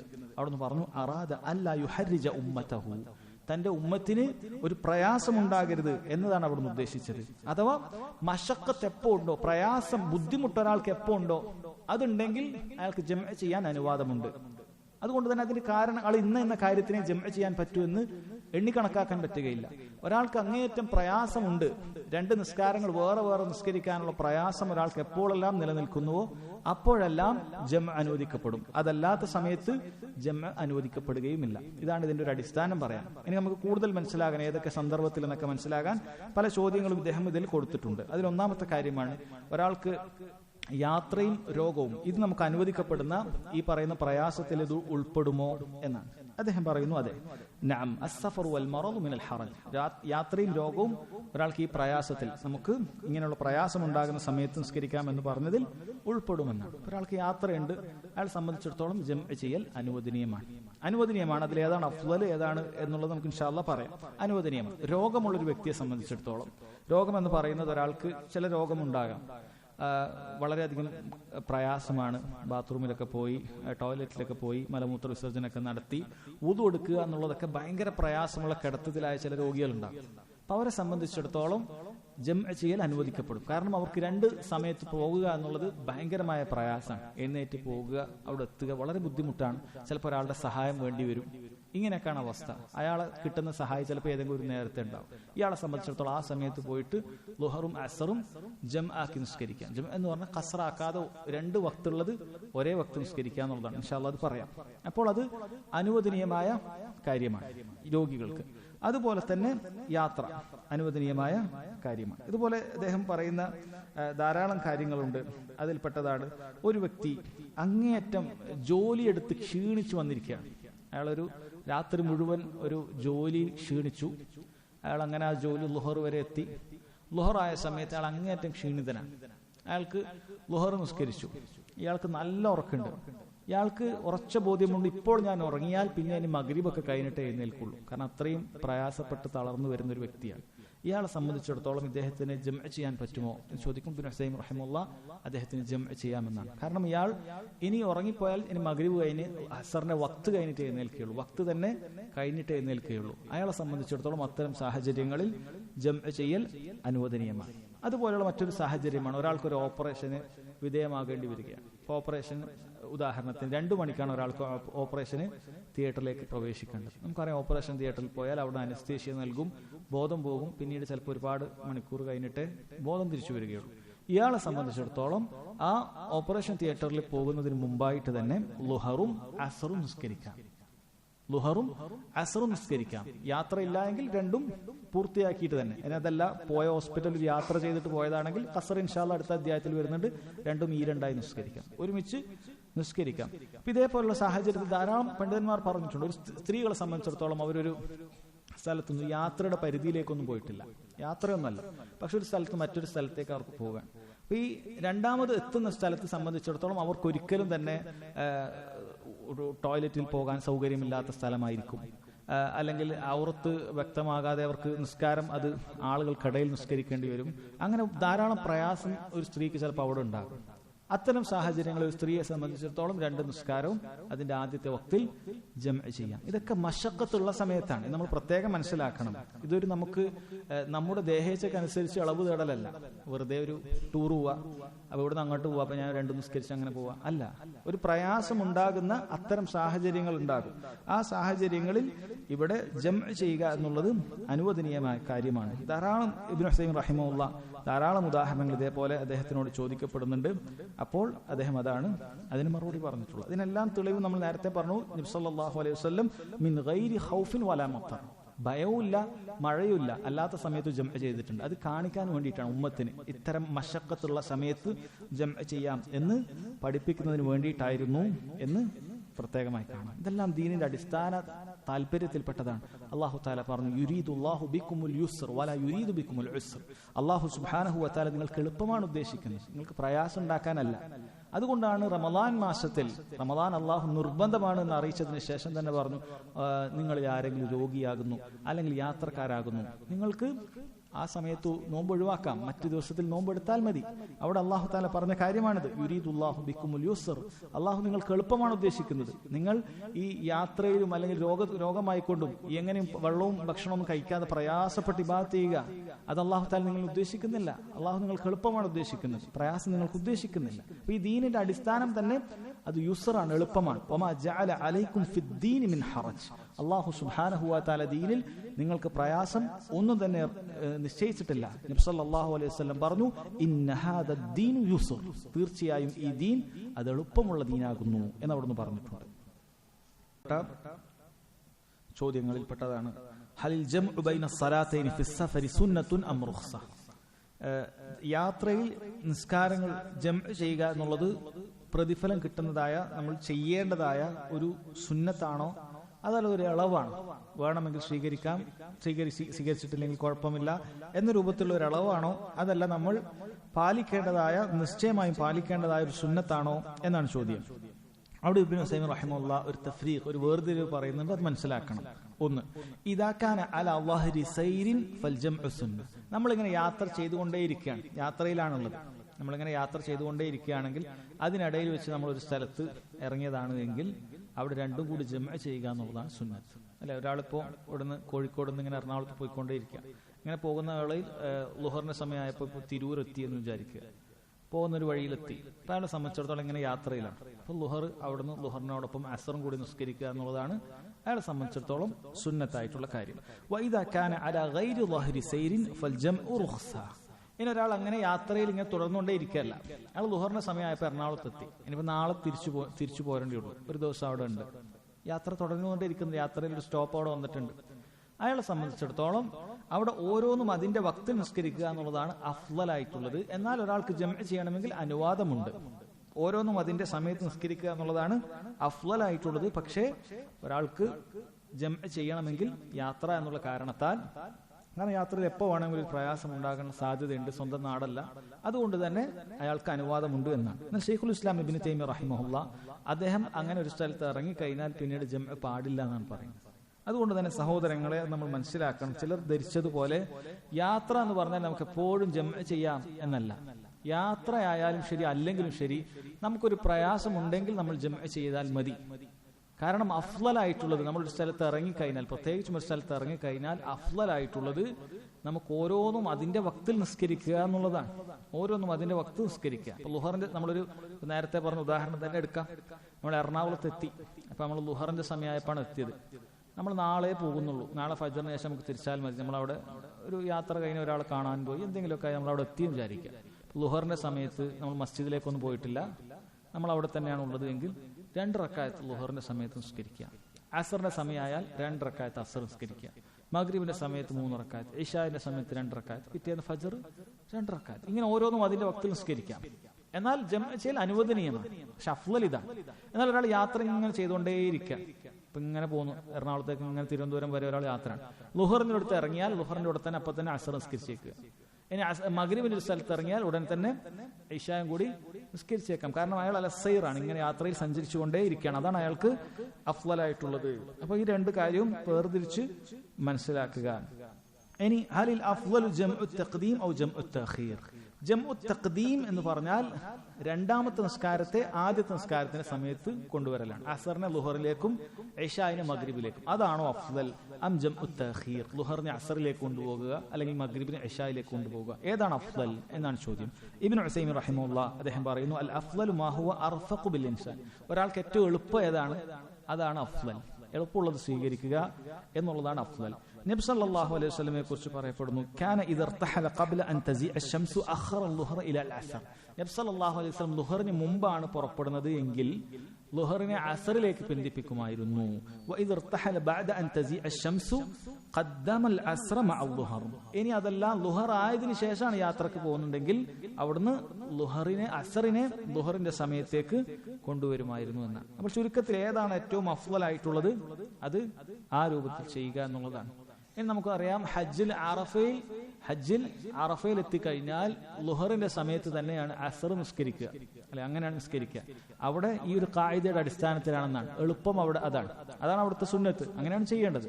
ലുഹർ നിസ്കരിച്ചു കഴിഞ്ഞാൽ ഉടനെ തന്നെ ഒരാൾ 2 റക്അത്ത് ലുഹർ നിസ്കരിച്ചാൽ ഉടനെ തന്നെ 2 റക്അത്ത് അസറും കൂടി എല്ലാവരും നിസ്കരിക്കും. നബി സല്ലല്ലാഹു അലൈഹി വസല്ലം അങ്ങനെയാണ് നിസ്കരിച്ചത്. അത് മക്കക്കാരാണെങ്കിൽ പോലും അവിടെ അങ്ങനെ നിസ്കരിക്കും. അവിടെ എന്തിനു വേണ്ടിയിട്ടാണ്? കാരണം ശേഷമുള്ള സമയത്ത് എല്ലാവരും അവരുടെ അറഫയുടെ വ്യത്യസ്ത വിശാലമായ പ്രവിശ്യയിൽ ഇങ്ങനെ മൗഖിഫുകളിലേക്ക്, വ്യത്യസ്തമായ സ്ഥലങ്ങളിലേക്ക് മാറിപ്പോകും. ഓരോരുത്തരും അവിടെ നിന്ന് ദുആ ചെയ്യുക. അതിനു വേണ്ടിയിട്ടാണ് ബാക്കിയുള്ള മഗ്രിബ് വരെയുള്ള സമയം. അപ്പൊ അതിനിടയിൽ വീണ്ടും നിസ്കരിക്കാൻ വേണ്ടി വുളു എടുക്കാനും ജമാഅത്തിന് വേണ്ടി ഒരുമിച്ച് കൂടാനൊക്കെ ഒരുപാട് പ്രയാസം ഉണ്ടാകും, പ്രത്യേകിച്ച് ഈ കാലഘട്ടത്തിൽ. അതുകൊണ്ട് ആ സമയത്ത് ഇങ്ങനെ ചെയ്യലാണ് ഏറ്റവും അഫ്ളലായിട്ടുള്ളത്. അതുപോലെ തന്നെ മുസ്ദലിഫയിലേക്ക് എത്തിയാൽ, അന്ന് രാത്രി മുസ്ദലിഫയിൽ എത്തിയാൽ ഏറ്റവും അഫ്ളലായിട്ടുള്ളത് മഗ്രിബ് ഇശായിനോടൊപ്പം ജംഅ ചെയ്യുക എന്നുള്ളതാണ്. കാരണം അതിനിടയിൽ മഗ്രിബിന് വേണ്ടി നിസ്കരിക്കുക എന്ന് പറയുന്നത് പ്രയാസമായി തീരും. കാരണം അറഫയിൽ നിന്ന് ഓരോരുത്തരും പോകുന്നത് ഭയങ്കര തിരക്കിലൊക്കെ ആയിരിക്കും. അപ്പൊ അതുകൊണ്ട് മഗ്രിബിനെ ഇശായിലേക്ക് പിന്തിപ്പിക്കുക എന്നുള്ളതാണ് അവിടെ ഏറ്റവും അഫ്ളൽ. അത് ചുരുക്കത്തിൽ ആളുകൾക്ക് ഏതാണോ ഏറ്റവും എളുപ്പമാകുന്നത് ആ രൂപത്തിൽ നിസ്കരിക്കുക എന്നുള്ളതാണ്. എന്നാൽ നമ്മൾ മനസ്സിലാക്കുക, എല്ലാ യാത്രക്കും നമ്മൾ എന്ത് ചെയ്യേണ്ട ആവശ്യമില്ല, ജംഅ ചെയ്യേണ്ട ആവശ്യമില്ല. ഉദാഹരണത്തിന് ഒരാൾക്കൊരു കാറുണ്ട്, അയാൾക്ക് അത്ര തിരക്കൊന്നുമില്ല, അയാൾക്ക് പോകുന്ന വഴിക്കൊക്കെ നിർത്താനൊക്കെ സൗകര്യമുണ്ട്. അപ്പോൾ ചില ആളുകൾ അത് സുന്നത്തല്ലേ എന്ന് വിചാരിച്ചിട്ടാണ് അങ്ങനെ ചെയ്യുന്നത്. പുറപ്പെടുമ്പോൾ തന്നെ ലുഹറിന്റെ കൂടെ തന്നെ വേഗം അസർ നിസ്കരിച്ചിട്ട് യാത്ര ചെയ്യാം. അല്ല, ലുഹറിന്റെ കൂടെ നമ്മൾ ലുഹർ നിസ്കരിച്ചാൽ മതി. കാരണം പോകുന്ന വഴിയിൽ നമുക്ക് അങ്ങനെ ഒരു ട്രെയിൻ യാത്ര അല്ല, അല്ലെങ്കിൽ ബസ് യാത്ര അല്ല. അതൊക്കെ ചോദ്യം വരുന്നുണ്ട്. ബസ് യാത്രയാണ്, ബസ് എവിടെ നിർത്തൂല. ഇബ്നു ഉസൈമിൻ റഹിമഹുല്ലാഹ് പറയുന്നു, അയാൾ ആദ്യം തന്നെ ലുഹറിന്റെ കൂടെ അസർ നിസ്കരിക്കുക, ജമഅ ചെയ്യുക. കാരണം ബസ് പിന്നെ എവിടെ നിർത്തൂല, അല്ലെങ്കിൽ ട്രെയിൻ തിരക്കുള്ള ട്രെയിൻ ആയിരിക്കും, നമുക്ക് നിസ്കരിക്കാൻ സൗകര്യം ഉണ്ടാവില്ല. ആദ്യം ജമഅ ചെയ്യുക. എന്നാൽ അതല്ല, നമുക്കൊരു യാത്ര കാറിലാണ് പോകുന്നത് എങ്കിൽ അഫ്ളലായിട്ടുള്ളത് ആദ്യമേ ജമഅ ചെയ്യുക എന്നുള്ളതല്ല, മറിച്ച് ലുഹർ നിസ്കരിക്കുക. ശേഷം നമ്മൾ എന്ത് ചെയ്യുക, യാത്രയിൽ എവിടെയാണോ ഇറങ്ങാൻ പറ്റുക അവിടെ ഇറങ്ങിയിട്ട് അസർ അപ്പോൾ നിസ്കരിക്കുക. അതാണ് ഏറ്റവും അഫ്ളലായിട്ടുള്ളത്. അപ്പൊ അഫ്ളൽ തേടുന്ന ആളുകൾ അങ്ങനെയാണ് ചെയ്യേണ്ടത് എന്ന കാര്യം മനസ്സിലാക്കുക. ഇനി ഹദീസ് വായിക്കാം. ഒരൊറ്റ ഹദീസേ ഈ അധ്യായത്തിലുള്ളൂ. അൻ അബ്ദുല്ലാഹി ഇബ്നു അബ്ബാസ് റളിയല്ലാഹു അൻഹുമാ ഖാൽ. അബ്ദുല്ലാഹി ഇബ്നു അബ്ബാസ് റളിയല്ലാഹു അൻഹുമാ അദ്ദേഹം പറയുന്നു, كان رسول الله صلى الله عليه وسلم يجمع في السفر بين صلاة الظهر والعصر إذا كان على ظهر سير ويجمع بين المغرب والعشاء. നബി സല്ലല്ലാഹു അലൈഹി വസല്ലം യാത്രയിൽ സഞ്ചരിച്ചുകൊണ്ടിരിക്കെ ളുഹറും അസറും ജംഅ ചെയ്യുമായിരുന്നു, അതുപോലെ മഗ്രിബും ഇശായും ജംഅ ചെയ്യുമായിരുന്നു എന്നാണ് അദ്ദേഹം പറയുന്നത്. ഇപ്പോൾ ഇവിടെ പ്രത്യേകം പറഞ്ഞൊരു കാര്യമാണ്, ഇദാ കാന അലാ ളഹരി സൈർ. യാത്ര ചെയ്തുകൊണ്ടിരിക്കുകയാണെങ്കിൽ, യാത്ര ഇങ്ങനെ തുടർന്നുകൊണ്ടേയിരിക്കുകയാണ് എന്നർത്ഥം. അല്ലാതെ വാഹനത്തിൽ നിസ്കരിക്കാന്നല്ല. നബി സല്ലല്ലാഹു അലൈഹി വസല്ലം ഒരിക്കൽ പോലും ഫർള് നിസ്കാരം വാഹനത്തിൽ സഞ്ചരിക്കാൻ നിസ്കരിച്ചിട്ടില്ല. മറിച്ച് ഫർള് നിസ്കരിക്കുന്ന സമയത്ത് വാഹനം നിർത്തി ഇറങ്ങിയിട്ട് അവിടെ നിസ്കരിക്കാറുണ്ടായിരുന്നു എന്നാണ്. ഒരിക്കലും അവിടെ അങ്ങനെ നിസ്കരിച്ചിട്ടില്ല. മറിച്ച് സുന്നത്ത് നിസ്കാരം മാത്രമാണ് വാഹനത്തിൽ സഞ്ചരിച്ചുകൊണ്ട് അവിടെ നിസ്കരിച്ചത്. അപ്പൊ അതുകൊണ്ട് ഇതാക്കാൻ അലാ ളഹരി സൈർ എന്ന് പറഞ്ഞാൽ യാത്ര ഇങ്ങനെ തുടർന്നുകൊണ്ടേയിരിക്കാം, എവിടെയും വിശ്രമത്തിന് വേണ്ടി ഇറങ്ങിയിട്ടില്ല. അപ്പൊ അങ്ങനെയാണെങ്കിൽ ളുഹറും അസറും ജംഅ ചെയ്യാറുണ്ടായിരുന്നു എന്നാണ് പറയുന്നത്. വയജ്മഉ ബൈനൽ മഗ്രിബി വൽ ഇശാ. മഗ്രിബും ഇശായും ജംഅ ചെയ്യാറുണ്ടായിരുന്നു എന്ന് പറഞ്ഞു. പക്ഷേ ഇദാകാന അലാ ളഹരി സൈർ എന്നോ യാത്ര ചെയ്തുകൊണ്ടിരിക്കുകയെന്നോ അല്ലെങ്കിൽ ഇറങ്ങിയെന്നോ എന്ന് പ്രത്യേകം പറഞ്ഞിട്ടില്ല. അപ്പോൾ ഇബ്നു ഉസൈമിൻ റഹിമഹുല്ലാഹ് പറയുന്നത് അത് രണ്ടും വേറെ വേറെ അല്ല, മറിച്ച് രണ്ടിനും ഒരേ ഹുക്മ തന്നെയാണ് എന്നർത്ഥം. അഥവാ മഗ്രിബും ഇശായും ആകട്ടെ ളുഹറും അസറും ആകട്ടെ അത് രണ്ടിന്റെയും അഫ്ളൽ യാത്ര ചെയ്തുകൊണ്ടിരിക്കുകയാണെങ്കിൽ അത് ഒരുമിച്ച് ജംഅ ചെയ്യുക എന്നുള്ളത് തന്നെയാണ്. എന്നാൽ യാത്ര ഒരു സ്ഥലത്ത് നിർത്തിയാൽ നാം നേരത്തെ പറഞ്ഞതുപോലെ ഓരോന്നും അതിൻ്റെതായ സമയത്ത് നിസ്കരിക്കുക എന്നതാണ് അഫ്ളൽ. ഇനി ഹദീസിലുള്ള ചില ഫായിദകൾ മാത്രം നമുക്ക് വായിക്കാം. ഒന്നാമത്തത് യുസ്റു ശരീഅത്തുൽ ഇസ്ലാമിയ്യ. അള്ളാഹു സുബ്ഹാനഹു വ തആല ദീനുൽ ഇസ്ലാമിന് നൽകിയ എളുപ്പം നമുക്ക് ഈ ഹദീസിലൂടെ മനസ്സിലാക്കാൻ സാധിക്കും. കാരണം നമുക്ക് ജംഅ ചെയ്യാൻ അനുവാദം നൽകുകയാണ്. നമുക്ക് ഏറ്റവും ദീനിൽ പ്രധാനപ്പെട്ട അമലാണ് നിസ്കാരം എന്ന് പറയുന്നത്. ഏറ്റവും പ്രധാനപ്പെട്ട അമലാണ്. അതിനേക്കാൾ ശ്രേഷ്ഠതയുള്ള ഒരു അമലുമില്ല. അതിതാ ഇങ്ങനെയുള്ള അവസരങ്ങൾ ഉണ്ടാകുന്ന സമയത്ത് അതിന്റെ വക്ത് പാലിക്കുക എന്നുള്ളതാകട്ടെ അത് അതിന്റെ ഷർത്തിൽപ്പെട്ട കാര്യമാണ്. ഓരോ നിസ്കാരവും അതിന്റെ സമയത്ത് നിസ്കരിക്കുക എന്നുള്ള നിസ്കാരത്തിന്റെ നിബന്ധനയിൽപ്പെട്ട കാര്യമാണ്. എന്നാൽ യാത്രയുള്ള സമയത്ത് അല്ലെങ്കിൽ ഇതേപോലെ മശക്കത്ത് വരുന്ന സമയത്ത് അസർ അതിന്റെ സമയമാകാതെ തന്നെ അല്ലാഹു തആല ളുഹറിനോടൊപ്പം ജംഅ ചെയ്യാൻ അനുവാദം നൽകിയിരിക്കുന്നു. ഇശ അതിന്റെ സമയമാകാതെ തന്നെ മഗ്രിബിനോടൊപ്പം ജംഅ ചെയ്യാൻ അല്ലാഹു അനുവാദം നൽകിയിരിക്കുന്നു. ഇത് ദീനുൽ ഇസ്ലാമിൽ വളരെ എളുപ്പമുള്ള കാര്യമാണ്. ഇനി പണ്ഡിതന്മാർ ഇതിൽ നിന്നും പറഞ്ഞ മറ്റൊരു ഫായിദയാണ്, മനസ്സിലാക്കേണ്ട ഒരു കാര്യമാണ്, ലാ യജൂസുൽ ജംഉ ബൈനൽ ജുമുഅത്തി വൽ അസ്ർ. ജുമുഅയും അസ്റും തമ്മിൽ ജംഅ ചെയ്യാൻ പാടില്ല എന്നുള്ളത്. കാരണം ഹദീസിൽ വന്നത് ളുഹറും അസ്റും ജംഅ ചെയ്യുന്ന കാര്യം മാത്രമാണ്. ജുമുഅയോടൊപ്പം അസ്ർ ജംഅ ചെയ്യുന്ന കാര്യം വന്നിട്ടേയില്ല. കാരണം ബൈന സലാത്തു ളുഹരി വൽ അസ്ർ എന്നേ നബി സല്ലല്ലാഹു അലൈഹി വസല്ലം പറഞ്ഞിട്ടുള്ളൂ. അതുകൊണ്ട് തന്നെ ഇബാദത്തിന്റെ കാര്യത്തിൽ നമുക്ക് അങ്ങനെ ഖിയാസ് ചെയ്യാൻ പാടില്ല. ളുഹറും അസ്റും തമ്മിൽ എന്ന് വന്നാൽ അത് ളുഹറും അസ്റും തമ്മിൽ മാത്രമാണ്. ഇബ്നു ഉസൈമീൻ റഹിമഹുല്ലാഹ് അദ്ദേഹം പറയുന്നുണ്ട്, ഇതിനെതിരായി പറയുന്ന ആളുകൾക്ക് യാതൊരു തെളിവുമില്ല. കാരണം എന്താണ്? നബി സല്ലല്ലാഹു അലൈഹി വസല്ലമയുടെ കാലഘട്ടത്തിൽ നമ്മൾ കേട്ടിട്ടുള്ള വളരെ പ്രശസ്തമായ ഒരു സംഭവമുണ്ട്. ഒരിക്കൽ അവിടെ മിമ്പറിലുള്ള സമയത്ത് ഒരു അറാബി വന്നു, ഒരു ഗ്രാമീണൻ വന്നുകൊണ്ട് വിളിച്ചു പറഞ്ഞു, യാ റസൂലല്ലാഹ് ഹലകത്തിൽ അംവാൽ വൻഖതഅത്തി സുബുൽ ഫദ്ഉല്ലാഹ യുഗിസ്ന. അല്ലാഹുവിന്റെ റസൂലേ, ഇതാ കന്നുകാലികളൊക്കെ നശിച്ചുപോയി, റോഡൊക്കെ അത് പൊട്ടിപ്പോയി, അങ്ങനെ മഴയൊന്നുമില്ല, മഴയ്ക്ക് വേണ്ടി ദുആ ചെയ്യണമെന്ന് പറഞ്ഞു. നബി സല്ലല്ലാഹു അലൈഹി വസല്ലം കൈ ഉയർത്തി പറഞ്ഞു, അല്ലാഹുമ്മ അഗിസ്ന അല്ലാഹുമ്മ അഗിസ്ന അല്ലാഹുമ്മ അഗിസ്ന എന്ന് ദുആ ചെയ്തു. മഴയ്ക്ക് വേണ്ടി ദുആ ചെയ്തു. മിമ്പറിൽ ഖത്തീബിന് കൈ ഉയർത്തി ദുആ ചെയ്യാൻ സുന്നത്തായ ഒരേ ഒരു സന്ദർഭം അതാണ്. അല്ലാഹുമ്മ അഗിസ്ന എന്ന് പറഞ്ഞ് മഴയ്ക്ക് വേണ്ടി ദുആ ചെയ്യുന്ന സമയത്ത്, ആ സമയത്ത് കേട്ടു നിൽക്കുന്ന ആളുകളും കൈ ഉയർത്തി ദുആ ചെയ്യണം. അതാണ് അതിന്റെ സുന്നത്ത്. അതല്ലാത്ത സമയത്ത് ജുമുഅയുടെ സമയത്താകട്ടെ മറ്റ് സമയത്താകട്ടെ കൈ ഉയർത്തി നമ്മൾ ദുആ ചെയ്യേണ്ടതില്ല. അഥവാ ജമാഅത്തായി ദുആ ചെയ്യുന്ന സമയത്ത് കൈ ഉയർത്തി ദുആ ചെയ്യേണ്ടതില്ല എന്ന കാര്യം മനസ്സിലാക്കുക. ശരി, ഇത് സംഭവിക്കുന്നു. ഈ ഹദീസ് വായിക്കുന്നില്ല, വളരെ ദീർഘമായ ഹദീസാണ്. ഈ ഹദീസ് റിവായത്തിൽ അനസ് റളിയല്ലാഹു അൻഹു അദ്ദേഹം പറയുന്നുണ്ട്, ഇദ്ദേഹം ഈ പറഞ്ഞു ഉടനെ തന്നെ നബി സല്ലല്ലാഹു അലൈഹി വസല്ലം ദുആ ചെയ്ത ഉടനെ തന്നെ ഇത് അവിടെ മേഘമൊന്നും ഉണ്ടായിരുന്നില്ല. ദൂര സ്ഥലങ്ങളിൽ നിന്ന് മലക്കപ്പുറത്തിൽ നിന്ന് മേഘം ഇങ്ങോട്ട് വരികയാണ്. അങ്ങനെ മേഘം വന്നിട്ട് ഒരു കുട പോലെ അവിടെ മാത്രം ഇങ്ങനെ മഴ പെയ്യുന്ന അവസ്ഥ ഉണ്ടായി. അങ്ങനെ മദീന മുഴുവൻ നല്ല മഴയുള്ള അവസ്ഥ അവിടെ ഉണ്ടായി. അങ്ങനെ നല്ല മഴയുണ്ടായി. ഇവിടെ നബി സല്ലല്ലാഹു അലൈഹി വസല്ലം നല്ല മഴ കാരണത്താൽ ഒരിക്കലും എന്ത് ചെയ്തിട്ടില്ല, ജുമുഅയുടെ കൂടെ അസ്ർ ജംഅ ചെയ്തിട്ടില്ല. ഇനി ഇതേ സംഭവം ഒരാഴ്ച കഴിഞ്ഞിട്ടുണ്ടാകുന്നുണ്ട്.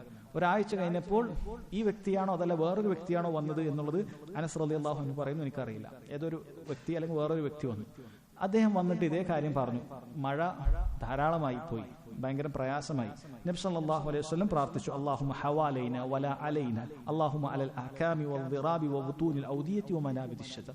അല്ലാഹു മഴ നിർത്താൻ പറഞ്ഞിട്ടില്ല, മഴ നിർത്തരുത് എന്ന് പറഞ്ഞിട്ട് നിർത്താൻ വേണ്ടി നബി സല്ലല്ലാഹു അലൈഹി വസല്ലം പറഞ്ഞിട്ടില്ല. അല്ലാഹുവേ, മഴ ഞങ്ങളിലല്ല, ഞങ്ങൾക്ക് ചുറ്റുമുള്ള ഭാഗത്ത് നീ വർഷിപ്പിക്കണമേ. ഇങ്ങനെ മലഞ്ചെരുവിലും അതുപോലെ വൃക്ഷങ്ങളുടെ വേരുകളിലും മറ്റുമൊക്കെയായി നീ മഴ അങ്ങോട്ടേക്ക് മാറ്റണമേ എന്ന് പ്രാർത്ഥിക്കുകയുണ്ടായി. അദ്ദേഹം പറയുന്നു, സഹാബി പറയുന്നു, നബി സല്ലല്ലാഹു അലൈഹി വസല്ലം ഇത് പ്രാർത്ഥിച്ച ഉടനെ തന്നെ മദീനയിൽ നിന്ന് മഴ മാറിപ്പോയി. മദീനക്ക് ചുറ്റും മഴയുണ്ട്.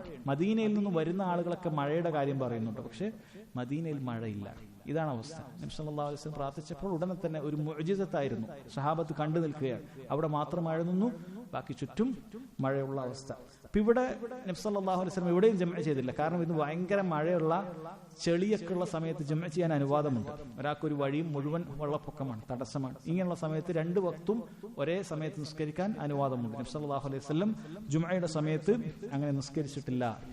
അങ്ങനെ യാതൊരു റിപ്പോർട്ടും വന്നിട്ടില്ല എന്നാണ്. അതുകൊണ്ട് തന്നെ ജുമുഅയോടൊപ്പം അസ്ർ ജംഅ ചെയ്യുക എന്നുള്ളത് പാടില്ലാത്ത കാര്യമാണ്. ഇബ്നു ഉസൈമീൻ റഹിമഹുല്ലാഹ് പറയുന്നത് ളുഹറും ജുമുഅയും തമ്മിൽ ഏകദേശം 30ഓളം വ്യത്യാസങ്ങളുണ്ട്. ഓരോന്ന് പറയുകയാണെങ്കിൽ 30ഓളം വ്യത്യാസമുണ്ട്. അതുകൊണ്ട് അത് ഖിയാസ് ചെയ്യാൻ പാടില്ല എന്നാണ്. എന്നാൽ ഒരാൾ ജുമുഅ ദിവസം അയാൾക്ക് ജുമുഅ കിട്ടിയിട്ടില്ല, അയാൾ യാത്രയിലാണ് എങ്കിൽ അയാൾ ളുഹറാണ് നിസ്കരിക്കുന്നത്.